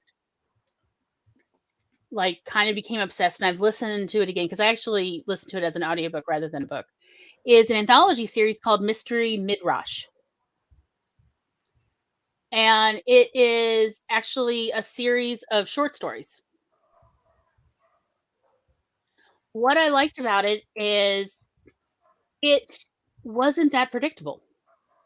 Because they're short stories, and I'm not as familiar with reading short stories, mystery short stories, because I'm not as familiar with that. And so if there are short story formulas, I don't know what they are. It was refreshing to sometimes they would reveal who was the killer or who committed a crime at the beginning of the story, sometimes in the middle, sometimes at the end. There was, I think, one story where I really wasn't sure, even at the end, who actually committed the crime. I liked that. I like that. There is a link there. Look, it's an old book, but I'm still going to give it a little plug there because it's hard to get me to like a mystery. You can buy it used. I'm just saying. So, maybe check that out if you can stand short stories. I know not everybody's into it, but the list of authors was a really good list of the writers for this series. And I love that it was just all over the place. And yes, isn't Hellerman one of the ones who wrote for this? Yes, I believe so. Which I was surprised that I liked their story because, yeah, they brought in their detective. And but there, it was a little bit different from their normal stuff, and I'm like, oh, well, maybe I do like Hellerman, which I believe is what I said to Tom, because Mom used to read Hellerman, and I was like, no, don't drag me through another. And so she, I was pleasantly surprised that yes, there are Hellerman stories that I enjoy, because Mom, when we would go walking, would tell me the latest mystery story book she'd read. She would tell it in detail, the whole novel, y'all. And the ones from Hellerman, it didn't sound very good. It didn't interest me. What's his name? Gabaldon? Yeah. Are you talking about the Outlander books, Tom? No. The male writer. He now writes for Star Trek Discovery and a few others. But he wrote, I thought it was like a rabbi mystery. Niven. Is it Larry Niven? Or no, he used to write for Doctor Who. Yeah. He wrote some episodes for Doctor Who. Y'all just name dropping everything. Yeah, I'm not sure which one you're talking about, Tom. But the link I put does list, at least in theory, lists all the people who contributed. I don't know. Tony Hillerman's not in this, in Mystery Midrush. I was thinking of the one who wrote about the Jewish detective. You know, was it Kellerman that I'm thinking of? Faye Kellerman? There's a Faye Kellerman listed. Mystery is not really my genre. I don't know. Anyway, it has been a few. I read this a couple years ago, this Mystery Midrush, and I will admit I've slept since then. So, just note. I like when they like the cozies. I've started reading cozy mysteries. I never thought I would be a cozy reader because I'm not one for light and fluffy. Mm-hmm. But I've started reading cozies, and Tamara Woods. I started with hers, and then I've got an anthology of cozies, and now I'm reading like 3 or 4 more. But it's like mystery light. Mm-hmm. You still have the mystery, but it's not hard crimes. It's like robbery or burglary or purse snatching, or somebody's car gets stolen, but there's another reason why that you're not seeing. And of course, happy ending. Not always the romance happy ending, but the mystery gets solved and everything that's going wrong ends up resolved at the end. It's sort of like a gentle read, only it's a mystery gentle read. Yeah. Right? Yeah, it really is. I think Tom's thinking of Michael Chabon or Chabon. Yeah, that's probably who I'm thinking of.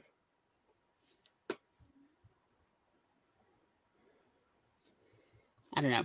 We've read a bunch of books in the last 5 years, and one of the few ones we liked was that.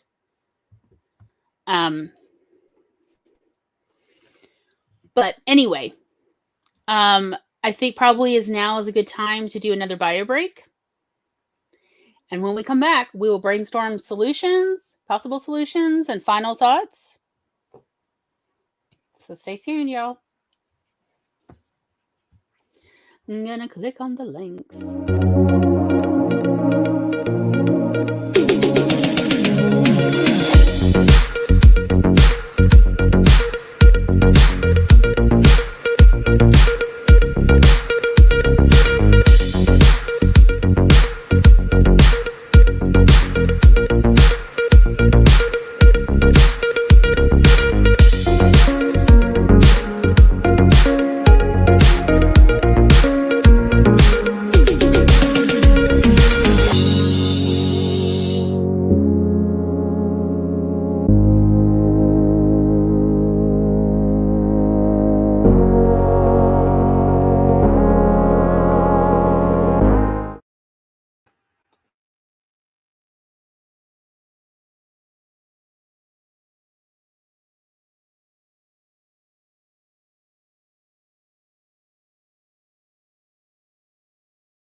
Mibbity beep.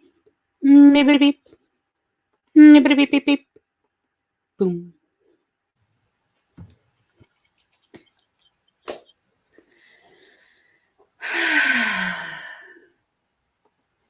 How'd everybody do? I am so ready for 2021 to get dragged off to the asylum and locked in a room with your sister.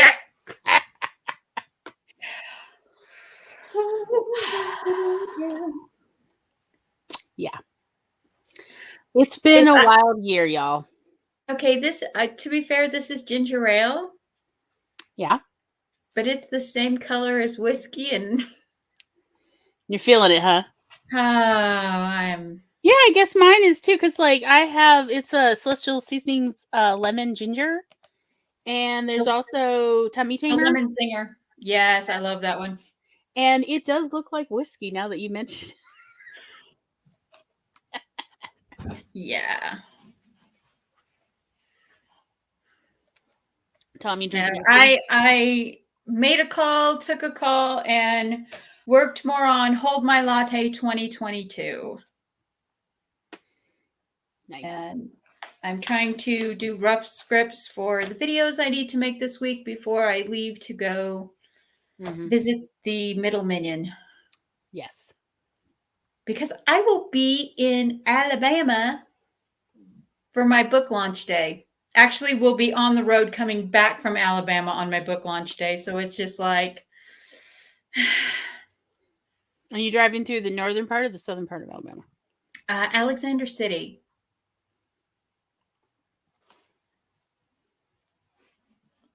Glory's looking it up. You better believe it. Eva, I'm like, it's not ringing a bell, and you'd think I would know. I'm probably only going to publish between 4 and 6 books this year, because I have 1, 2, 3, 4, 5, 6, 7, 6 to write and 2 for anthologies. So that counts as 1. So 7. I have 7 writing projects I need to do, plus publish at least 1 book per quarter is the plan.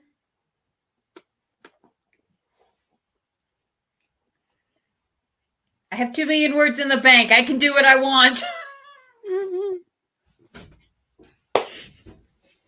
Yeah, more likely you're going to end up driving through Jackson, Mississippi.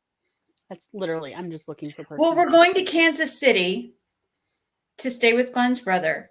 And then we're driving down and we're going to see Memphis. And then we're driving down to Alexander City. And then 4 days there. And then we're driving back to Sulphur Springs, Texas to get my dad. Oh, and good Lord. Then the whole family is just driving up to Colorado together.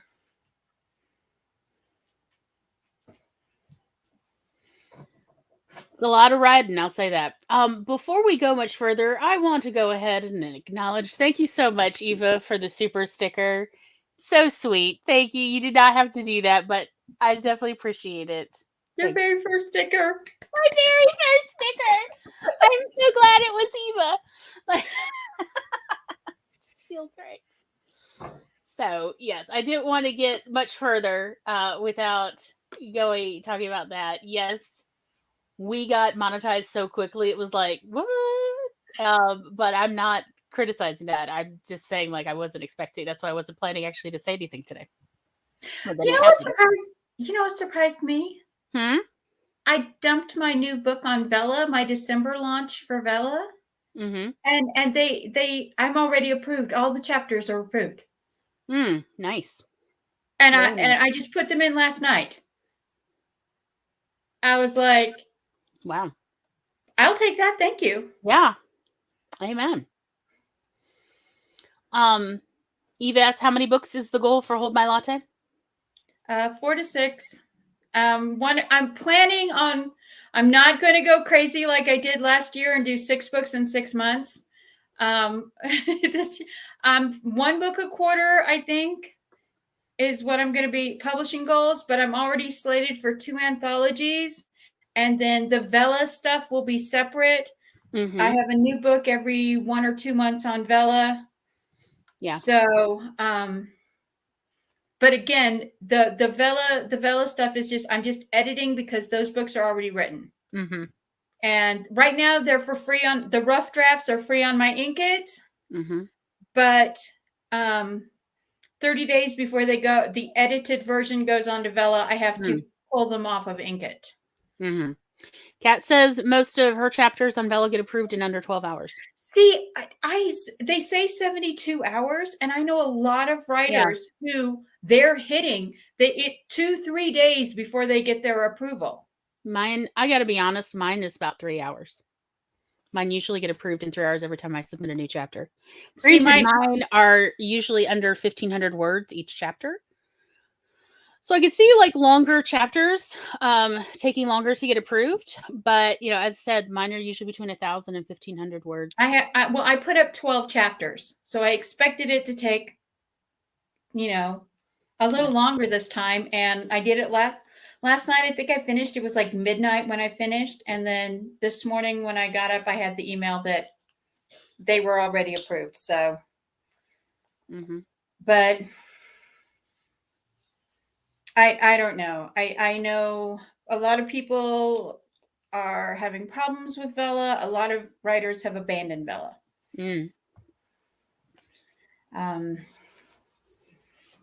Yeah, and if you type like the mystery genre in Vella, like looking up the mystery, there's less than 100 books. Oh, wow. So,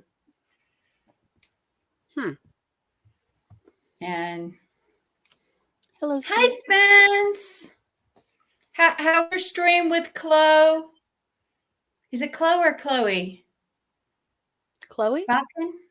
Balkan? Is it Chloe? I don't know. Chloe's one of those names that people pronounce it in either Chloe or they pronounce it Chloe. I have no idea. I'm not good with names on my best day, so. But we're from the South. Everyone's honey or darling. That's how I get away with it, honestly. Hey, babe. What you doing, Shug? That's literally how I get away with it. Hey, Shug. Yep. Yeah. That was our father's nickname from his mother was Shug. And he was born in 1940. Like, yeah, no. This is the Deep South. Nia says mine have about 24 hours. Yeah. And Spence says she has the E sound at the end. So it is Chloe.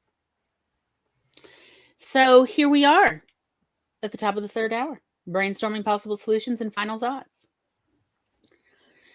I would say the majority of the readers I'm familiar with, granted they are mostly in the Deep South, but those who mystery or crime drama is in their top 3 favorite genres of all time, love the puzzle aspect of it, and do tend to enjoy the character development. And if you dare to include a recipe, it better be a good recipe. Oh, yeah. You don't just make one up and put it in there and then be shocked that somebody actually tried to make it and then wrote you like an angry letter of like, how dare you? Yeah, do not write in a tomato aspic recipe.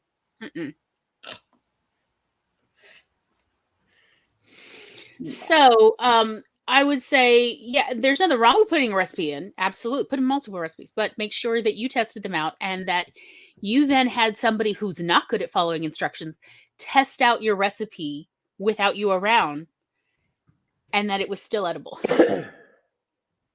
So that would be my advice. However, I want to point out, you don't have to do a recipe for a cozy mystery. There's not like a legal requirement or something. It's not a contractual obligation. But you could include a craft instead. I have known there's at least for a little while, I used to see talk online. All right, this was about 5 years ago, of somebody who would write these crochet patterns, and it would always come with a free little mystery short story that they were writing. And somehow the pattern played a role in each story. These were not the best written ones, but they were fun. Some of the episodes were real fun to read. and they offered it as like a free PDF download. They were cute. So you could include other kinds of little craftsy things. You don't have to include recipes, but if you want something kind of cozy to include, you could do something else. So I just want to point that out. If that's like your calling where you're like, but I want to do this, but I'm no good at cooking. Like, there are other options. Don't worry.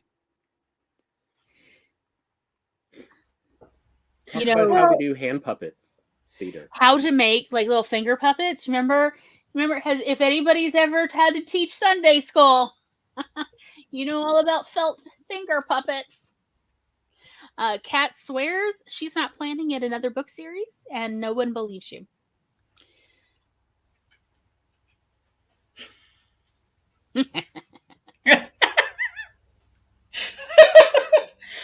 For those who don't speak Spanish, it says no more pants. Pants are on fire.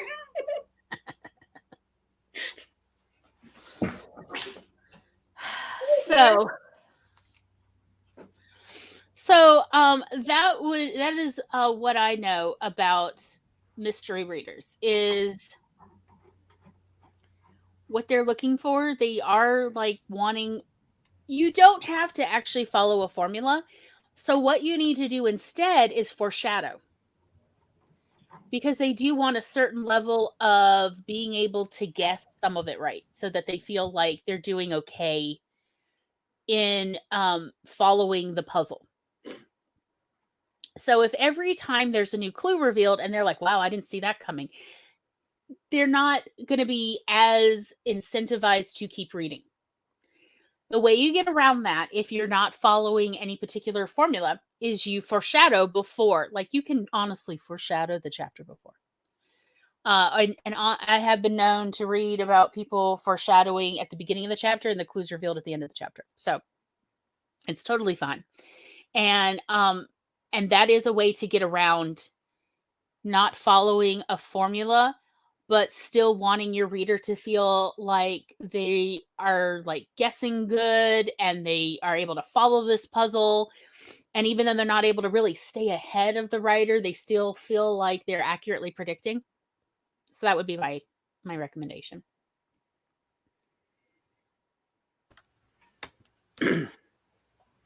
Sorry.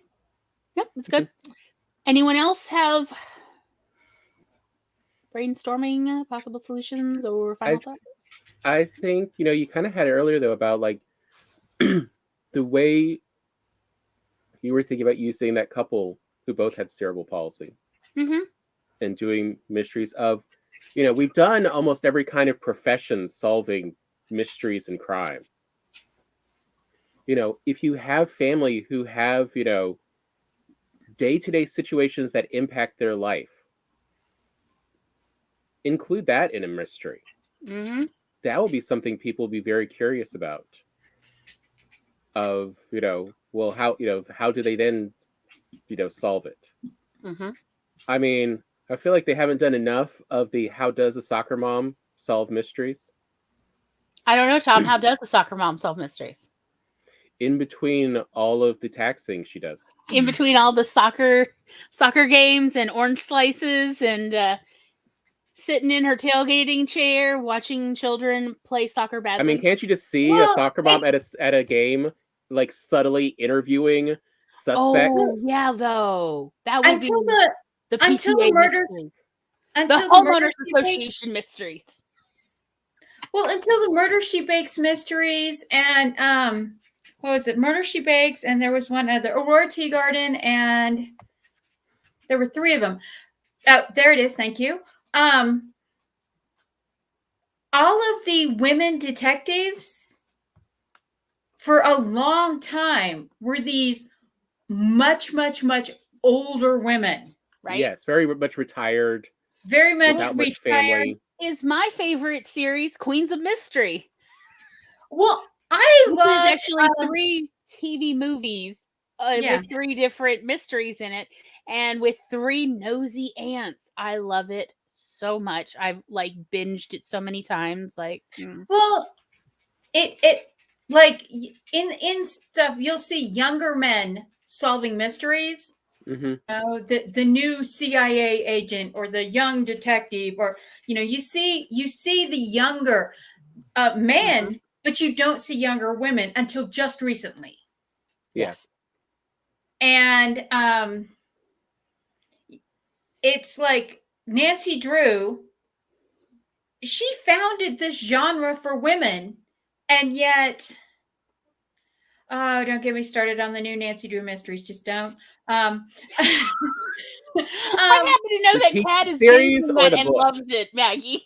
The problem is I grew up with Nancy Drew solving a mystery, not Nancy Drew, I'm a witch and supernatural crossover. So it's not that it's so far from the original that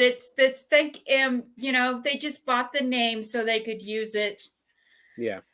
But but no, she was this young, intelligent woman solving mysteries. Mm-hmm. And until but in all of the other books, that was YA, I guess it would be YA, MG. Yeah. But then in all the other mystery books, it was all either young men or very old women.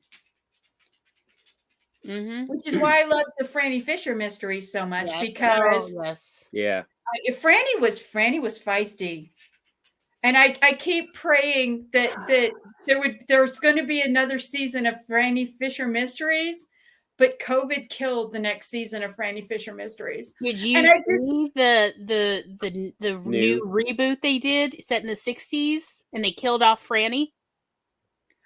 I have not. Because you don't need to watch it. You will cry. It'll break your heart. Don't stay away from it. Like, it's everything wrong with it. Also, it's everything wrong with the 60s. Like, what's 60? Anyway. Well, see, I love the 1920s and 30s, Art Deco, and all of the beautiful. They didn't even get the 60s right. They were referencing stuff from the 50s and 70s in the first episode, and I'm like, I'm sorry, what is happening? But I mean, and the other problem I had with that reboot one was misogyny. It's supposed to be feminist, and it's very anti-women. We only got through the first episode, y'all. And it was like, but it was a long episode. It was like, I think. But what I actually mentioned was Odd Thomas. Yeah, Odd Thomas was really good.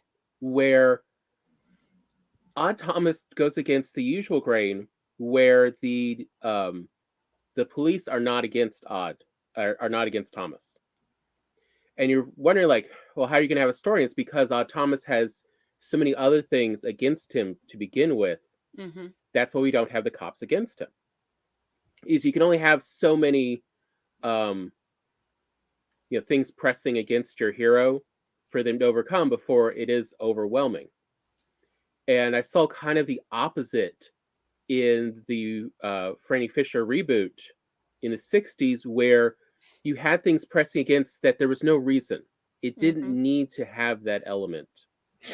It was excessive. It was just for trying to get woke points and stuff versus like, this is what the story needs. You need to look at like, what are the situations of this character? That's what their opposition needs to be. But like, I found Odd Thomas, fascinating. I wish what's his name had been able to make a sequel to it, because he was, really good in the main role. But it did really bring up in a mystery story that you have to balance what are their special skills and what are their drawbacks to actually make a good mystery.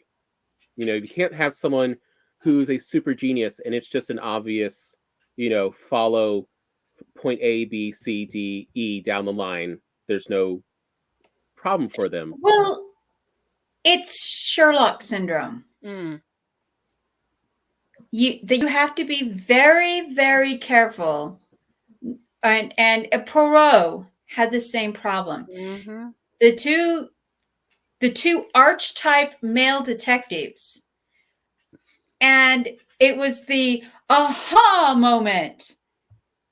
Well, how did you get to the aha moment? And the reboot, the Sherlock reboot, did a really good job with Benedict Cumberbatch of giving you the breadcrumbs. Yes. Mhm. With the character. The Arthur Conan Doyle Sherlock and Agatha Christie Miss Marple, you didn't get those breads. You missed No, bread. those characters were both quite literal superhumans. Like we would now Mhm. call them superheroes or mutant characters in Marvel. It was like they had this godlike extra perception Mhm. that they just knew the answer to the murder. And that is something that I think current mystery writers, newer mystery writers, that's something you need to be really, really hard.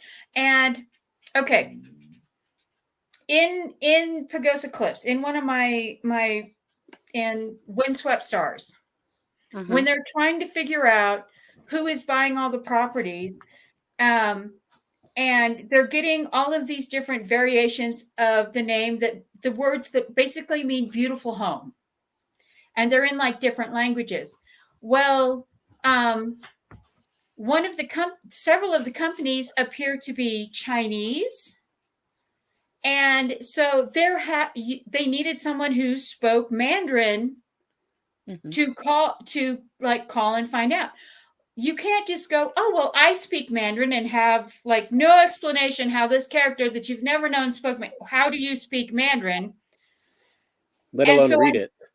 Without, but fortunately I had built into the backstory of this one character that the grandmother of one of the other characters is that she grew up in San Francisco and married a rancher from Pagosa Cliffs. They met during World War II, but she was a linguist during World War II and did radio broadcast into China to the resistance, which happened during World War II. The radio operators, the people who spoke Mandarin and Cantonese, they sent them to Alaska to send broadcast radio waves into Alaska, from Alaska to China, to get messages past the Japanese. Yeah. And a lot of them got killed. It was a very dangerous job. And so I had to have this backstory built in like 2 or 3 books ahead of time so that I could have this later 5 books down the road. So I have this later thing that explained why this character could call this company in China and speak to them in their own language. Yeah. And that was how they figured out that the Chinese companies, they were through a Chinese bank, but the companies weren't from China. That as the person speaking to her, she was like, my God, she doesn't even speak China. She's using Google Translate. Yeah. And so it's, you need the believability, those little crumbs. Then sometimes they're insignificant, and sometimes that little breadcrumb makes all the difference in the world. And you've got to have those in the mystery. And I think a lot of like newer mysteries, and sometimes the cozies, because Mystery Follows Her, there's 2 of the stories in there where you don't, even though they're shorts, you don't get the stepping stones to get to the conclusion. And the character solving the mystery doesn't get those stepping stones. And even if you don't give the reader those stepping stones, you need to give your protagonist those stepping stones. Yes. Because you don't want them to end up with Sherlock syndrome. And I think that's the biggest thing to avoid in mysteries. And the biggest thing to avoid in crime dramas is the very same thing. It's, like this, the CSI stuff is great, and the shows were very popular, but that's crime science fiction. Yes. You cannot get fingerprints off of human flesh unless there is like something on the finger that leaves a residue of a fingerprint. Skin does not, you cannot squeeze someone hard enough to leave your fingerprints because the bruise will just fill in. I know. We know, Gloria, you are a weirdo. My mother once left her handprint including all her fingers on my arm when I was 10. My father left his And you could handprint. actually see the swirls of her fingerprints on my flesh for 3 weeks. So you better believe I was walking around without sleeves on to shame her the whole time. Yeah.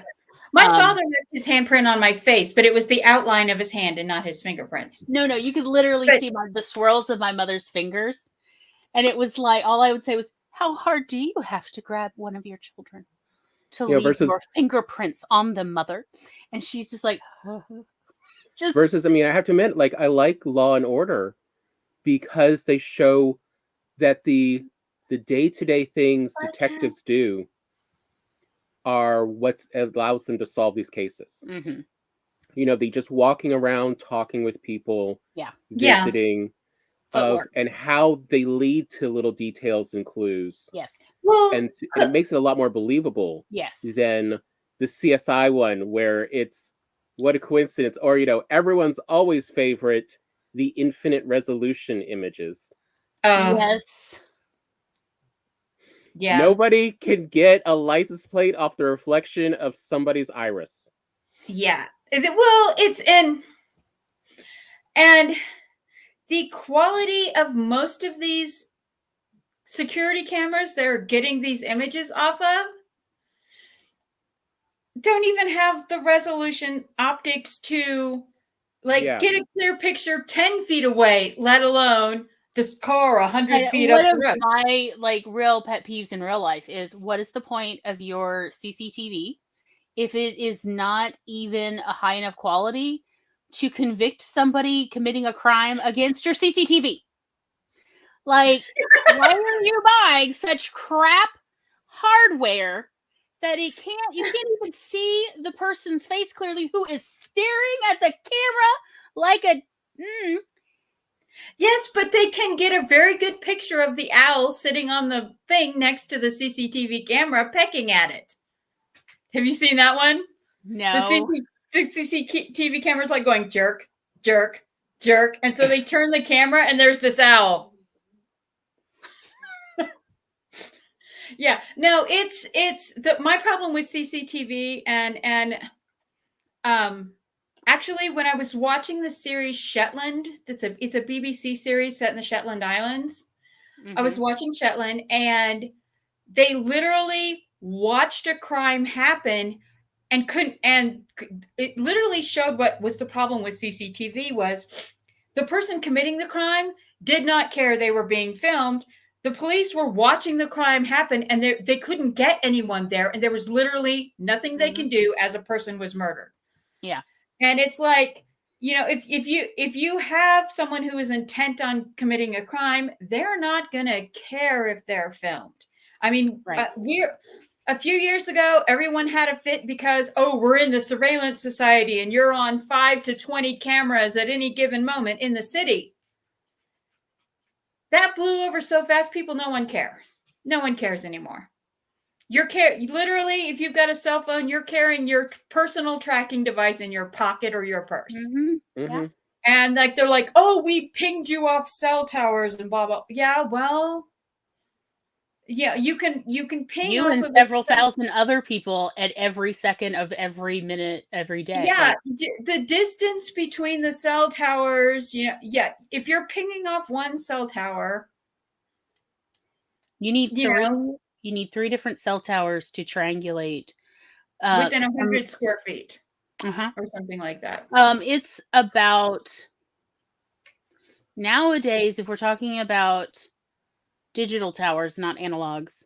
Yeah, the digital towers are much closer. It's 20 square feet, but you need 3 towers to do that. And so if you're talking about Mississippi, there's not always 3 towers within, 100 miles sometimes.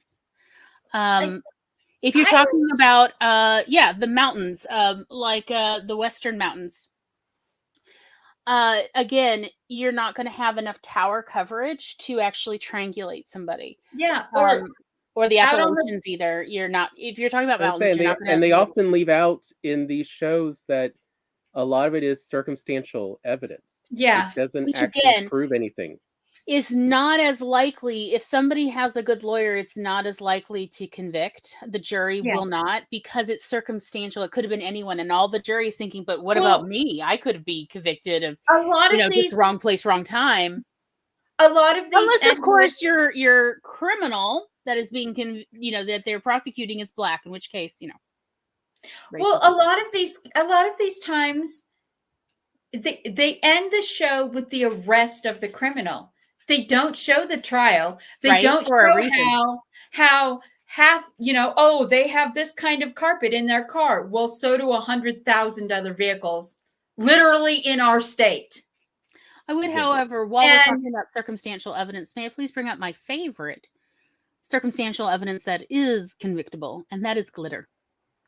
If you're concerned that someone may try to murder you, be sure to cover your body with glitter, preferably a variety of glitters, so that glitter is impossible to get out of, say, truck lining. And they can convict on one piece of glitter, because it turns out glitter manufacturing is unique to the day that the glitter was manufactured. So it truly is the herpes of the craft world. It is, in fact, the herpes of the murder scene. So be sure that you're just always wearing maybe a little bit of body glitter. I'm throwing that out there. Craft with it daily. Be sure to have enough to transfer, babes. Nail polish is specific to lots. Yes. So again, I just want to point out my favorite thing, since I've had several friends who actually work in forensics, got their master's or doctorates in forensics. My university is a very fascinating place. And the one they're like, but the one bit of circumstantial evidence that actually can convict, it is a fingerprint. It's better actually than a smoking fingerprint in a murder scene, is glitter. Like, let me tell you how if a detective finds glitter at a murder scene, they practically jump up for joy and dance, because all they now got to do is find that. They got to trace that glitter, which there's now a glitter database for the criminal justice world. It's fantastic. There's a glitter database. They just have to identify the glitter, figure out what factory and everything, and then they just do it the opposite. As soon as they can find glitter on how was the body transferred, or the clothes the person was wearing, because guess what? A lot of glitter is flame resistant. So even if they try to burn their clothes, the glitter remains. It's insane. So I just want to point out, y'all. Pet hair. They can convict on pet DNA. Yeah. They can convict on pet hair and pet DNA. But human DNA, you can get around. Mm-hmm. And I actually have a murderer, a serial killer in Steamer's Tea and Coffee that is a chimera, because he had a bone transplant for cancer as a boy. So his blood DNA is different from the rest of his DNA because he had a full bone marrow transplant. Don't get Tom started on women are all chimeras. Yeah, I know. Like, we've had this discussion. It's fine. But no, it's very interesting. It's the be very careful to have your believability factor on, because if mystery readers will do one thing, they will look it up. Find the hole. They will find the plot hole that you dug for yourself, and it will be a "this is Sparta" moment as they kick you into it. But that's also why you go look up for these weird little facts about humans and about situations to put in there, because at the same moment, mystery readers love a good surprise of, wait, does that actually work? And we have, like, most people who are at least around 30 will have seen it in America, will have seen that article about the woman whose baby was taken away because it wasn't hers, except her uterus actually had a different set of genetics than, her skin. And, it's humans are the human physiology is incredibly interesting. It is. And it's like I have one I have a character who survives being stabbed in the heart because his heart is backwards. He He's one of those 1 in 10,000 where his heart is laying the wrong way. And when he gets stabbed, the murderer misses his heart. Mm-hmm. And that's why he lives. And it's not something that anyone would know. Even and then you find out later that the person who was supposed to kill him was actually his ex-girlfriend, who has laid with her head on his chest. But there, without a scan, there's no way to know whether your heart is normal or reverse. Right. Yeah. And so when she stabbed him, she missed. I mean, persistence. Just do it multiple times. Anyway. Yeah. I will give you this one last fun fact. 20% of all Filipinos have an extra organ. They do not know why. Because in the Philippines, since it's like, 10,000 islands, there's plenty of, documentation of people from all over the planet, swinging by the Philippines and like leaving some sailors or whatnot. So there's plenty of genetic mixing going on. But 20% of all Filipinos have an extra organ, and they do not necessarily know that they do until they need medical. Like you just find out by accident they've got like a third kidney, a second stomach, a literal second stomach, y'all, an extra liver or pancreas, whatever. It's just, hey, Philippines is wild. So they used to think it was really rare for anybody to be born with an extra organ. But since 20%, 1 out of 5 Filipinos has an extra organ, and they found out, turns out, you will not necessarily know. You could be 40 years old and you don't even know you have an extra organ. So it's very livable until, something happens and a doctor actually examines you and goes, hold up. Did you know that you have like a lot of intestines? You just never know. Spence, to be fair, she was a professional assassin, and her whole thing was, I only need to stab you once. Well, she learned the hard way. So, yeah, she was obviously a young assassin who Yeah. still had a high opinion of herself versus. Right. Also, no, I agree with you. Always double tap. She was raised by the megalomaniac of my book. So yeah. she inherited her stepfather's hubris.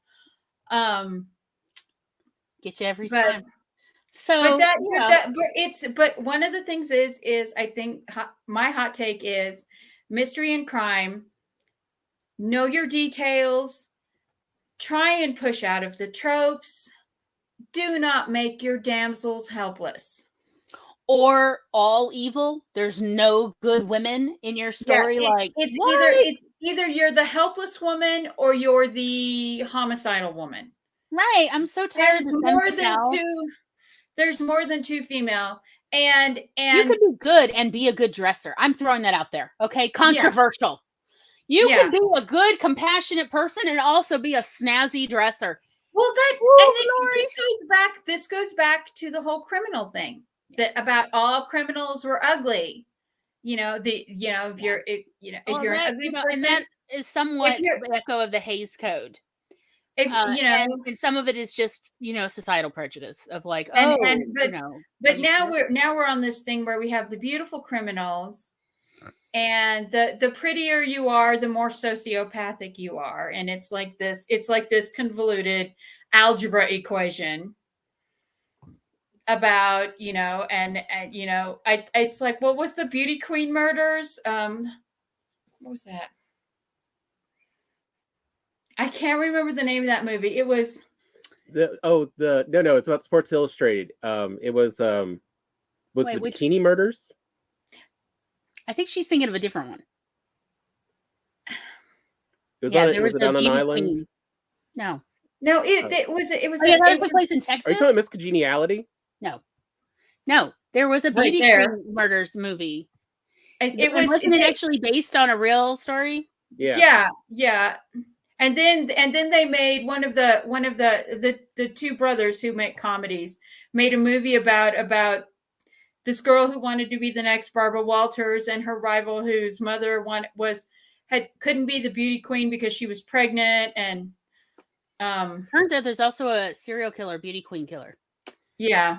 I mean, gosh. Hey, But my sister was in pageants, and I never got to see her compete because my job was to stay backstage and guard her wardrobe. I mean, Guard her wardrobe and that's makeup. I good used to be a reason. professional photographer at like these little homegrown pageants, and so no, that's fair. Because I knew about like we once had a mystery on our hands at one of these because they had like home spray tan kits, and somebody put what did they put? They put something dangerous in the liquid. They sabotaged one of the other families, the contestant, by putting something dangerous in the spray tan liquid. And then they spray tan right before the show, and suddenly they broke out in a terrible allergic reaction and like swell up or something. Maybe it was they were allergic to eucalyptus and somebody put eucalyptus oil in it. But something happened, and that actually happened down the street from where I live, because I was a photographer there, and I was like, "Oh my god, why am I working with these people? I cannot be a part of this." Yeah, anyway, I do want to answer Eva's question. Why would anyone aim for an organ over an artery? The mess. Okay, also because arteries are actually much harder to hit than most people think. They're not, everyone's artery system. And they roll. They roll.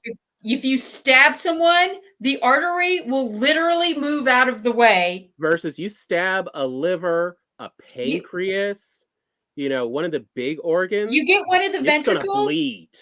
You impale the ventricle of the heart. They will bleed out in literally a minute. Yeah. Into their own chest cavity. Yeah. With just a little bit of leakage. Yeah. Yeah, like that's why you tend to want to aim for organs, is that you can actually more likely hit. Mm-hmm. Versus arteries are actually very personal to each individual. You can actually use it as a what do you call it? A type of ID, biometric. Biometrics, yeah. I feel like it's so important that this was labeled as like writing tips. Yes, kidney, liver, cardiac, lungs. Just like, God, this is incriminating evidence. This is how you know they're writers. Where's your cup? Don't we all? I swear we all need those cups that say, "I'm a writer, not a serial killer." Yes. Because only writers are like, but why? I know way too much about poison. I'm still waiting for them to show up and ask why I needed to know if I could debone a human and keep them alive. Oh, wow. Okay. Ugh. Yeah, there were actually experiments done on this, and you can do it. You can also remove human skin 1 inch at a time if you cauterize it. Well, I've learned things I didn't want to know. Yeah.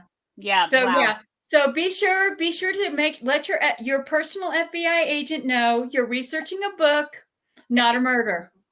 Yeah. Leave a digital trail so they know it's for writing. I feel like what the Google search that's not done often enough, it really should be, is how to convince someone to dig their own grave. Because digging a grave is too much energy. Oh my God! And you really need to get people to do that before they die. Like you run over their very large dog. I'm going to tell you what. But I don't advocate killing dogs. Just tranquilize the dog. And then Americans will go against you if you kill the dog. Yeah, if you kill it. What is it? There's a whole group that I don't care who dies as long as the dog lives. Yeah. And there was, what was it? There was a show where supposedly War of the Roses, where the first time they screened the movie, the female character had cooked and killed the male character's dog. And she was like, woof. Yes. At that point at the movie, immediately skewed everybody to the other one. And so they had to go back in and put a scene of the dog just sitting there looking in the window. Yeah, like he walks past in the back. They had to put the dog back in to show that she hadn't really cooked the dog. Right, yeah. I watched that movie a lot. Although Gloria and I talked about this, and what we really figured out is what's going on is it's not just the dog. It's that it's the pure-hearted character. Mhm. That is the only character that cannot be killed. Because then you are in an evil world. You're in a world not worth redeeming, not worth saving. Is if the pure-hearted character, and often in stories, the pure-hearted character is in fact a dog or a cat or some pet goat, whatever. But if the pure-hearted character is killed, that tells the reader this is not a good world, because the pure-hearted do not survive. And they will like put the book down, because it means it's not a world worth saving or redeeming. And that is the problem with killing off the pure-hearted character. So you really need to know what you are doing if you're going to kill your pure-hearted character. And often the pure-hearted character is a pet. So you got to remember that, or keep that in mind when writing and deciding which darlings you will kill off. Is, am I killing off my pure-hearted character? Will my reader keep reading if this is in fact a terrible world that the pure-hearted can't survive? And like to me, my classic example is in Lord of the Rings. You could have actually killed off Frodo. And the reader would have been upset, but they still would have been, it's a good story, it's fine. But if you killed off Sam, it would. Your reader would have rebelled because again, Sam it's not was a the world pure-hearted worth character. saving, because Sam Wise couldn't survive. It means this world is not worth saving. So that is the problem with killing the pure-hearted character. And in a lot of American stories, the pure-hearted character is actually the dog or the cat sometimes. So that's why you have to save the cat. You have to save the dog, because they're the pure-hearted representation for the reader. They are what is the evidence to the reader that this world is worth saving or redeeming, and worth going to the end of the world to like throw a freaking ring into Mountain Doom. This world is worth going to all this trouble because the pure-hearted can survive. So that is the and having you can maim them. Oh yeah. Mm-hmm. And their recovery becomes a second story arc. Yes. But you can't kill them. You can't kill them. You want your readers to still think that this world is worth this trouble.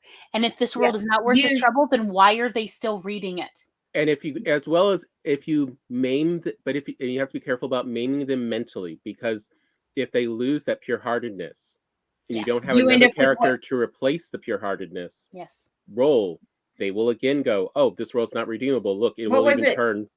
What was the show? Happily Ever After, the fourth or fifth series, the Emma Swan, when she became the Dark Swan, and like the fan base left. Yes. Yeah.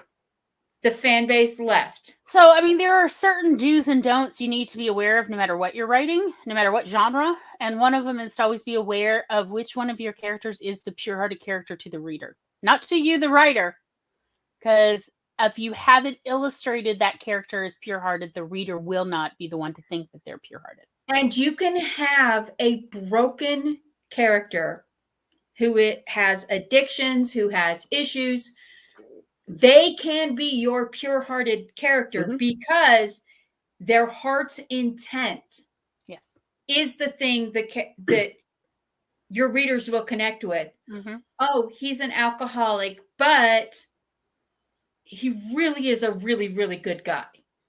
Versus, you can kill a pet in a story as long as we realize and recognize this pet's a jerk. This pet is malicious. So, I mean, like, cats versus dogs. The Revenge of Kitty Galore. Yes, Kitty Galore. Yes. I'm sorry. If it's a bad bunny. If it's a bad bunny, if it's a bad dog, yes, I'm so sorry. There are, not nice dogs in this world. They're rare. They're very rare. But every once in a while, like once every billion dogs, there's a not nice dog who's bad to good people. You can kill that character, that animal, but you can't kill good animals. You can't kill loyal animals who comfort people. You can't kill them unless you have another pure-hearted character that is still going to survive that. And even then, it makes it difficult. The noble sacrifice is a very thin line to tread. Oh, yeah. So it's so much better to have a jerk character who has a redemption and then a noble sacrifice. It's actually easier for the reader to stick with you through your story if you give like a mildly bad character a redemption arc and then they make a noble sacrifice as part of their redemption. That's easier than killing off the dog, quite honestly. So, so yes, in my story with the brownies and the dachshund, I promise the dachshund survives. The dachshund lives, even though one of the brownies wants to ride her into battle. No worries. The dachshund Versus, survives. you want to see one of the worst reviewed movies on Amazon. Yes, Wiener Dog. I screamed at that TV like, no, what have you done to me? I think it has something like half a star out of 5 or something. Yeah, out of 5. And like, I thought, oh, well, I need to go warn people about this ending. Spoiler, they killed the dachshund. And it turned out there were already 600 people warning everybody. I still put my review in, though, to warn everybody. Of like, y'all need to know this. Because don't watch it. It's bad. It's like this. You're rooting for the dog the whole time. The dog has so many near misses. And then at the end, they kill the dog. Like, I'm sorry, what? No. You don't make me root for the dog the whole time. And then kill the dog in like the last 5 minutes. I have refused to watch anything by this filmmaker ever since. Like, I'm like, nope. I have no trust. You can just go to hell. And I was thrilled, like, oh, there's going to be a dachshund movie. I, like, literally was yelling at the screen, covering my dachshund's eyes and ears when the dog died. She was not watching, y'all. My dachshund was not watching. And yet I was, like, instinctively, no! Trying to, like, protect her. Because it was, like, the same. It was red smoothie. Anyway, that is neither here nor there. Maybe. And say, how much did they like the dog? Was it a bad dog? Did the dog pee on a nice person? Did the dog keep stealing supplies? Well, the point of D&D is you have dogs and children traveling with you so they can be fodder for other things. I'm just saying, they may like quit the campaign, your actual real players. You got to be careful that your pure-hearted characters survive, especially if you are marketing this to Americans. Yeah. They've got to survive. Now, if you're trying to market this to French people, don't worry. Oh, yeah. Everybody dies. The French are broken. Everybody gets to die. Yeah. But if you are trying to market this to Americans, hey, you're in troubled waters there. Oh no, Spence! Oh no, Spence, honey. Do you have a you're in D&D. There's a thing called resurrection. Yeah, you better be able to resurrect that dog. You better have At least give them the option to resurrect. Sweet little void kitty.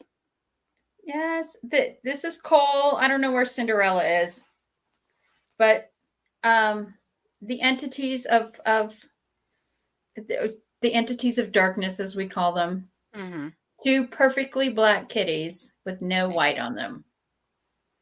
Very nice. I love how Cole's just, I assume, the position for petting. Yes. So they don't have me well trained at all. I'm sure you were easy to train. It sounds like we're about wrapping up. Do we have any final thoughts, or has everybody voiced their final thoughts? Everybody good? Resurrection. I've said my piece about let your females be brainy and not victims, and have your science down. Do your research. Yeah, I mean, like, honestly, this is where technical readers. So if you're going to use any technologies, you probably want to see if you can't find an engineer who's familiar with that. A medical engineer, something for whatever technology you're using if you're not familiar with it. Maybe Your Characters by Samantha Keel is a very good research tool. Blood on the Page. She's got all kinds of tips. My favorite book of hers is 10 BS medical tropes that have to die today. Excellent. And she brings out the point that if you club someone on the head and knock unconscious, you probably caused a cerebral hemorrhage. Yes. And they might not survive. Right? Mhm. And they may not still be themselves. I was gonna say, either. James Bond should be literally drooling at this point. The number of Yes. times he's been knocked out, Clubbed on the Unbelievable. head and knocked out. And I just want to point out, like, okay, so if you knock someone on the head, it is the equivalent of taking a Jello mold and smacking it so hard that there's a tear in that the Jello Jello mold, and that's what happens to the brain. Yeah. No, it doesn't heal in the brain. Guess what? Your Jello mold doesn't heal either. Like, you can't put it back in the fridge, give it a little time, and it just reforms. There's a reason. So, gelatin is a great equivalency for the human brain. So keep that in mind about head injuries when you're talking about the thing Miss Kill says she's a EMT writing this. And she's like, we went on a call. Some kid clubbed another kid at the bar on the head with a bottle and knocked him out. And then the kid's in the back of the police car for attempted murder, and we're rushing the one that got hit to emergency surgery because he's showing all the signs of an intracranial bleed, and he's probably not going to make it till morning. And the kid in the back of the police car didn't understand what happened because his whole life he's seen people clubbed on the head, and a few minutes later they just pop back up like they're fine. Yep. If you club someone on the head, have them lay there stunned. Yeah. You can give someone a concussion without killing them and render them unable to react for a few minutes at least. I saw there's a BBC documentary talking about this manuscript from the 1400s of a knight who essentially wrote out here's how to do judicial battles. Here's how to, and also here's some other inventions, war machines, other stuff that I can train you on. And one of the things they noted that's very different that they don't talk about is if you are unprotected and you're fighting a knight in armor, the way this guy suggests, and they had some guys practice, like, nope, this works, is that long swords often only had the tips sharpened, so you could actually just grab the long sword and you just are trying to take that pommel and whack him in the head. Mm-hmm. And even though it's not going to penetrate the helmet, you'll concuss them. And they did concuss the guy. And he's like, I could stand, but I'm trying my best not to throw up. If we keep fighting, I will probably go down before you do. Mm-hmm.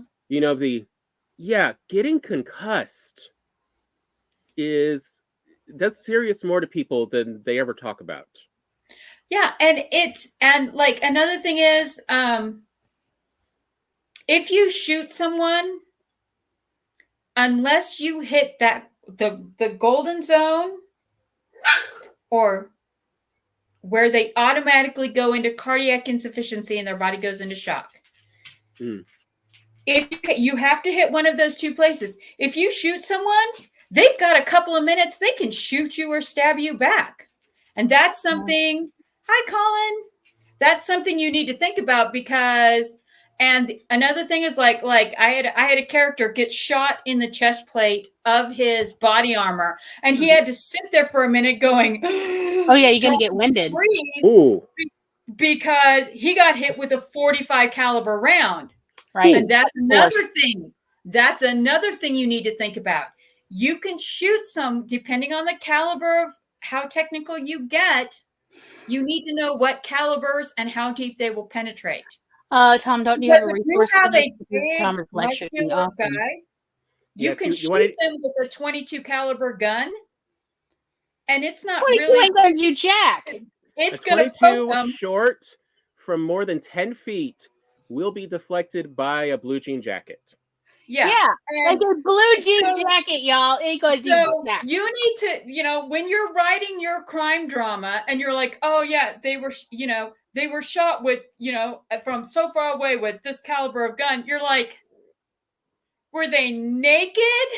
I don't understand. There's a case where a guy was shot across a room with a .45 caliber Smith & Wesson and survived because he had a deck of cards in his pocket. The compression of the air in the paper from the deck of the cards slowed the bullet down enough that it didn't penetrate. Right. He survived. And so you need to think about this. Another thing you need to think about is diving behind furniture will not save you because most furniture is hollow. Yes. Yeah, I mean, we're not talking about like ancient furniture.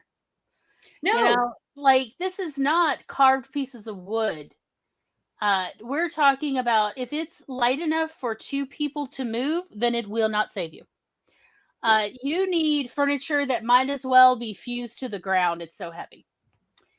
That is what you would need to dive behind if you're hoping This to. This is true, Colin.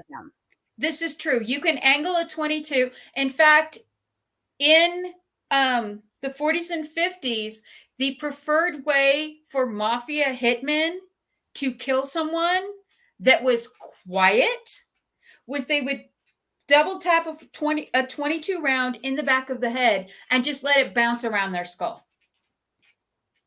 But it is a from close range. 22s are not really that great at long range. Yeah.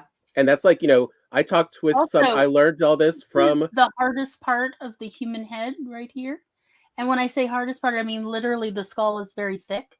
And my ex-husband used to show off his scar where he and a cousin were joshing around with the 22 and he was shot here about 3 or 4 feet away, and it just literally deflected off and it barely drew blood. So yeah, if you need to see how much damage calibers do, there are YouTube videos where they literally shoot pieces of meat. Yeah. They put up a side of beef and they shoot, and you can go and look and see how big of an entrance wound, how big of an exit wound. Mm-hmm. I would say to be a competent crime/mystery writer, you need to be comfortable with both outlining and even maybe multiple outlining. Also research. You need to be very comfortable. Not everybody's into research. I've learned this the hard way.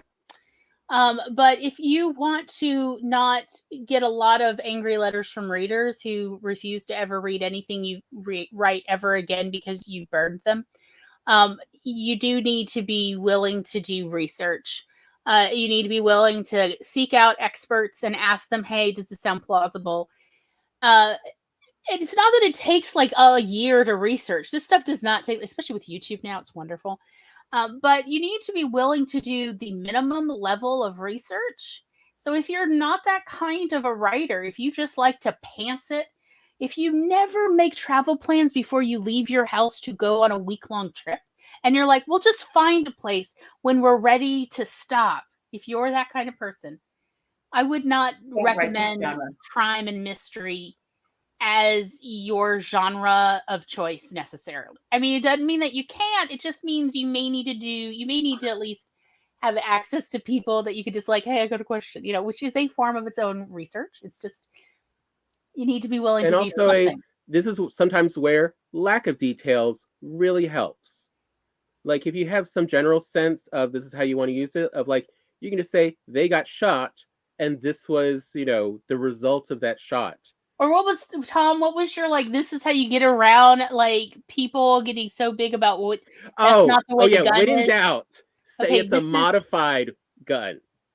Right? So it's a modified 22. It's a modified, Colt and they 45. will just simply argue constantly about what modifications could have made this possible.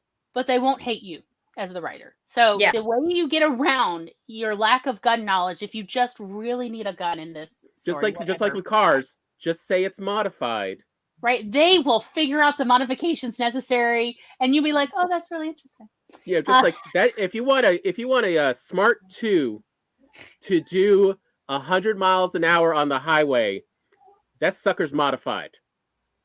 Well, and here's the thing: if you need blood splatter, just look up paint splatter, look up paint gun. You can find anything, or go watch Gallagher. You can get all kinds of splatter mechanics off of one of his videos and get a good laugh. I think that is Maggie's cue that we probably should be wrapping up. Yeah, I think it's about time. Yeah, I agree with Spence. If you're not a planner, it's not that you can't do crime mystery novel. It just means you're playing on hard mode. I would agree. Absolutely. Thank you, Spence. That is a wonderful way to illustrate of like, if you're not interested in writing in hard mode, which life's already hard now. Yeah. So versus like, I love research. I love planning. Planning is like my happy place. Other people meditate. I bake and plan. World building. All the world building. Yes, I love. Tom seen my world building. Stop world building. As long as there's a reason for it. Right? As long as there's a reason for it, I'm good. Yeah. So, it's just, I think it's like partly what we wanted to do in this series was match the kind of writing personality type to the appropriate genre they'll be happiest in. Yeah. Or at least they'll be most likely to have early success. So they'll keep going. One last thing for murder and crime. Okay. Give your criminal a reason to be a criminal, even if you have to state he just wants to be a criminal. Don't just, he's a criminal. He's a murderer. Why is he a murderer? Why? What yeah, I mean, like, there's nothing wrong with, I just wanted to destroy some beautiful things. There's nothing wrong with a criminal just being like, I just wanted to see some beautiful things people break apart, I'm doing this because my beloved why they need a reason to be a mafia princess, and I'm going to make her that. No, just if you're going to make a reason, because crime is exhausting. It's a lot of work. Everybody's a lot of work. I happen to, don't ask how, I know more than a few criminals, like convicted, been to jail, sometimes not been to jail. And I'm here to tell you, criminals get into crime because they think it's easier than hard work. And then there comes a point in their criminal career where they're like, damn, this is been a doctor. A lot of work. I need to rethink my career. And then they find out it ain't so easy to go straight. But that is like every criminal. They all get in it for the same reason. It turns out, I even asked police because when I was getting my teaching degree, they actually we had seminars with Vice Squad and stuff so that we could, like, as teachers, get to know how to recognize, gang signs and, criminal behavior in schools. It was, I don't know. Sometimes I'm like, and I talked to the police afterwards after these, and I'm like, okay, this is what I know about criminals. Are there any other reasons that criminals get into committing crimes? And they're like, they all huddled, all 8 of them. They were giving out free t-shirts. Anyway, all 8 of them huddled up and were like, is there any reason we know? And they're like, we literally cannot think. And I gave them, I gave the lead detective my email address and said, let me know if in the next week or 2 you think of any reasons. This is my email. I'm like, because I told him I'm a writer and I just really want to know, like, for my characters. And they're like, no problem. Yeah, we'd be happy. Like, he writes me back a week later and he's like, I have literally canvassed the entire police force in this town. I then canvassed the whole county sheriff's department. And I contacted, the head of the Mississippi Crime Bureau. And nobody knows of any reason criminals get into committing crime other than they thought it would be easier to commit the crime versus do it the old-fashioned, straightforward way of whatever it is they wanted to accomplish. Whether it's get rid of a person in their life or make money or get something they wanted, or get someone out of their life, or move away, or whatever the reason, they thought crime would be easier. And that's why they committed the crime. It is apparently the only reason, at least in Mississippi, any cop knows of, and any criminal I've met has said how they got into it at first. And then once you're in it, it's sort of like, it's hard to get out because like those are the contacts you have. And it's like any career. But why did everyone get into it? Because they thought it would be easier that way. Well, what the thing that Spence thing, I wanted to see if I could do it, so I did. Or I wanted to see the whole, I wanted to see if I could get away with it thing. That is a believable reason, but the background of that reason is that person always has some level of control or sociopathy issues. Yes. That it's never just, nobody just on a wing, I'm going to kill another human being, I'm going to steal this thing. No, because actually it's harder than you think. And here's the thing, like people who are kleptomaniacs, people who compulsively steal, they're angry. For them, it's an addiction. They get high off of the thrill of doing that. Yeah. Like every one of them is angry. There's no such thing as a non-angry shoplifter. It's the thing is a lot of times when you have crimes like this, they have no control in other parts of their life, and this is simply a way for them to exert control. Yeah. And it's the endorphins are an addiction. So it's very important to understand what is the underlying motivations, because humans, it takes effort to be motivated. We would all much rather sit and watch streaming television and, eat chips or whatever. Okay. Like I can relate, but like it takes work to commit crimes. It takes work even to shoplift. Even when you get a high from it, it didn't just happen, These things didn't just fall in your purse. You had to actually like figure out where all the cameras are. It takes a little effort. Yeah. You have to be willing to go to that effort. So just be aware that motivation is necessary, even if it's, it has to be just enough motivation to get off your butt and leave the house. It still is motivation. Yeah. And that's part of creating a book that's going to immerse your reader, because you want to suck them into your world. You don't want to write the book where you can read 3 chapters, put it down for a week, read 3 chapters, put it down for a month. You want them to go, what's the next? What's the next? I care about this person. I want to, I care about this criminal. I want to see them caught, or like what's popular now with serial killer infatuation is, I think the criminal is so sexy, I want to see him get away with it. If you're writing that, then be sure to have the background motivations and have them get caught doing the little things. A criminal that gets away with everything without raising suspicion, then you get their cops are just dumb. Which sometimes. I don't know. Super Trooper was how popular was that movie? Do you know how many cops rented that movie at the video store? Every one of them in the Tri-County area that had an account with us. And they all had accounts with us to rent adult movies. Okay? But then they're like, do you have Super Troopers? Yes, we do. It's over there. It's $1. Yeah, okay. Wait. It's 5 for $5. $5, 5 days, 5 movies. And they're like, got any other cop movies? But they always came for Super Trooper show. Yeah. They love Super Troopers. And why does it you love about Super Troopers? Oh, it reminds me of other people I work with. Now look, it can't remind That's terrifying. Of other people. Okay, eventually you're also that one. And yes, by the way, I just wanted to point out, because I had in-laws who were, native to Vermont. Why, yes, in Vermont, people do guzzle maple syrup for fun. Yes, I thought that was made up. I thought that was just to show how off the wall weird these guys are. No, Yay! That's the actual honest part. Spence, 1,000 to go. You can do it, sweetie. You got this. Yeah, no, it's funny. The things I thought that it was you a tragedy, but yeah, okay. well, no, guzzling maple syrup is funny to me because yay diabetes, No, and that part is funny. I but had thought the pecan movie pie was for a breakfast. tragedy. I had pecan pie for breakfast, so I cannot throw any stones here.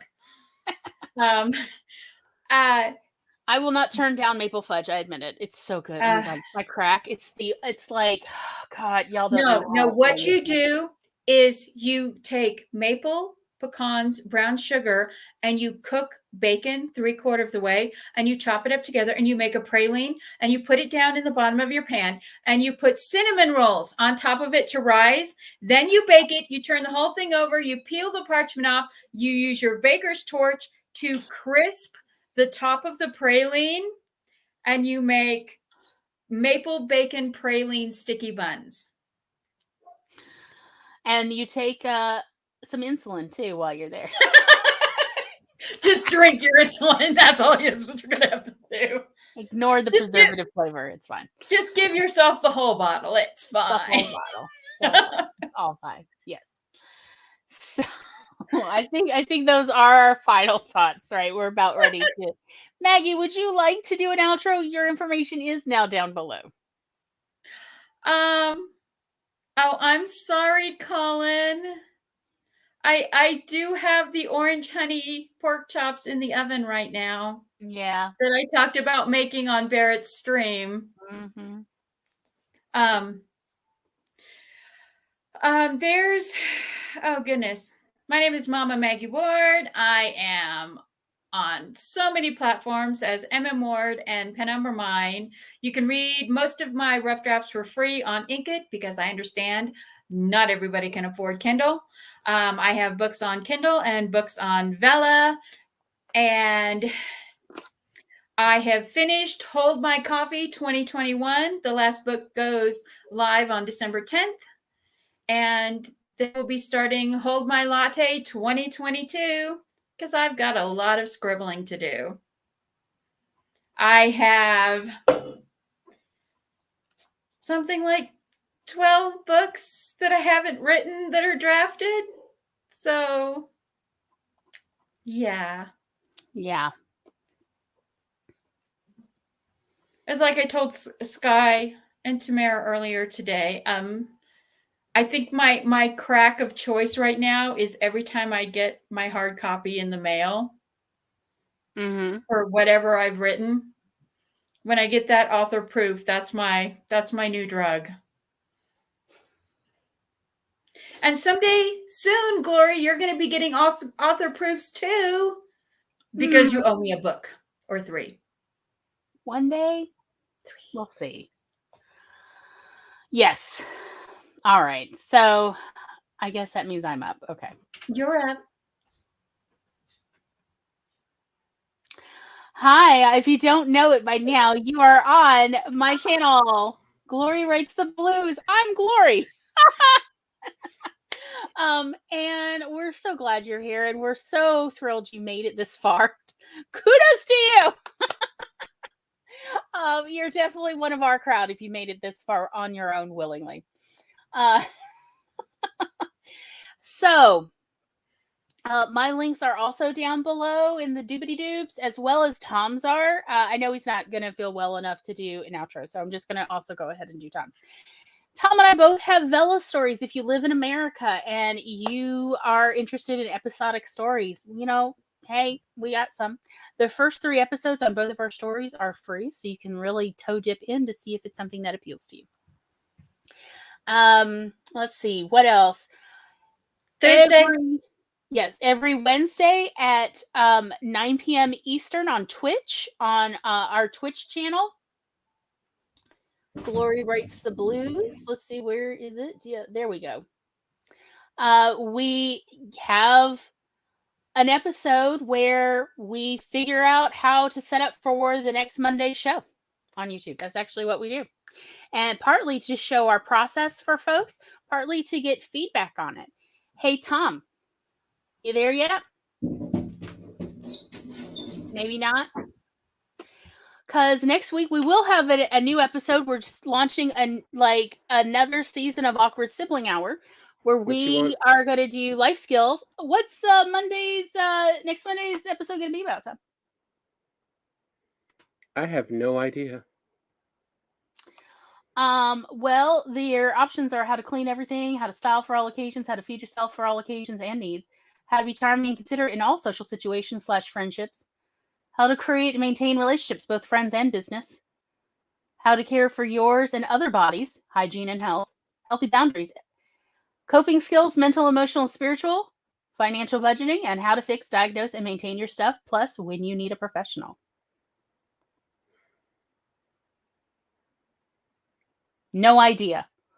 We will find out on Wednesday the lineup for December and January's episodes as we go over life skills, because I have a series, essentially Miss Glory's finishing school for eager, inquisitive individuals who wish to have an easier time adulting. And so that's what we're going to go over. All the life skills we have developed in all of our decades. And we'd absolutely love for people to come on and join us on screen as well to share their life skill tips and what they have learned in their years. Everybody's got tips. Trust me on this. Everybody has tips. And we absolutely would love to hear yours as well. So we hope you'll be joining us next Monday. And then there's Twitch on Wednesdays at 9 p.m. Also, Coffee Bunny Cafe, Thursdays, 3:30 p.m. to, I don't know, about 7:30 p.m. It's about 4 hours. Usually. And I think it'll be on my Twitch stream this Thursday. So we definitely would love to see you. I'm with Coffee Bunny. It's mostly just chatting, chaos, sometimes crochet. For our Christmas episode, we will, Kat and probably other people are going to be teaching me how to play Sims 4. I have the game. I do not know what to do with it.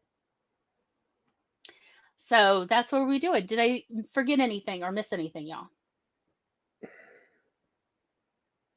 No, it's all good. After party will be in our Discord server. If you do not already have an invite, let me know in the chat and I will be sure to send it to you.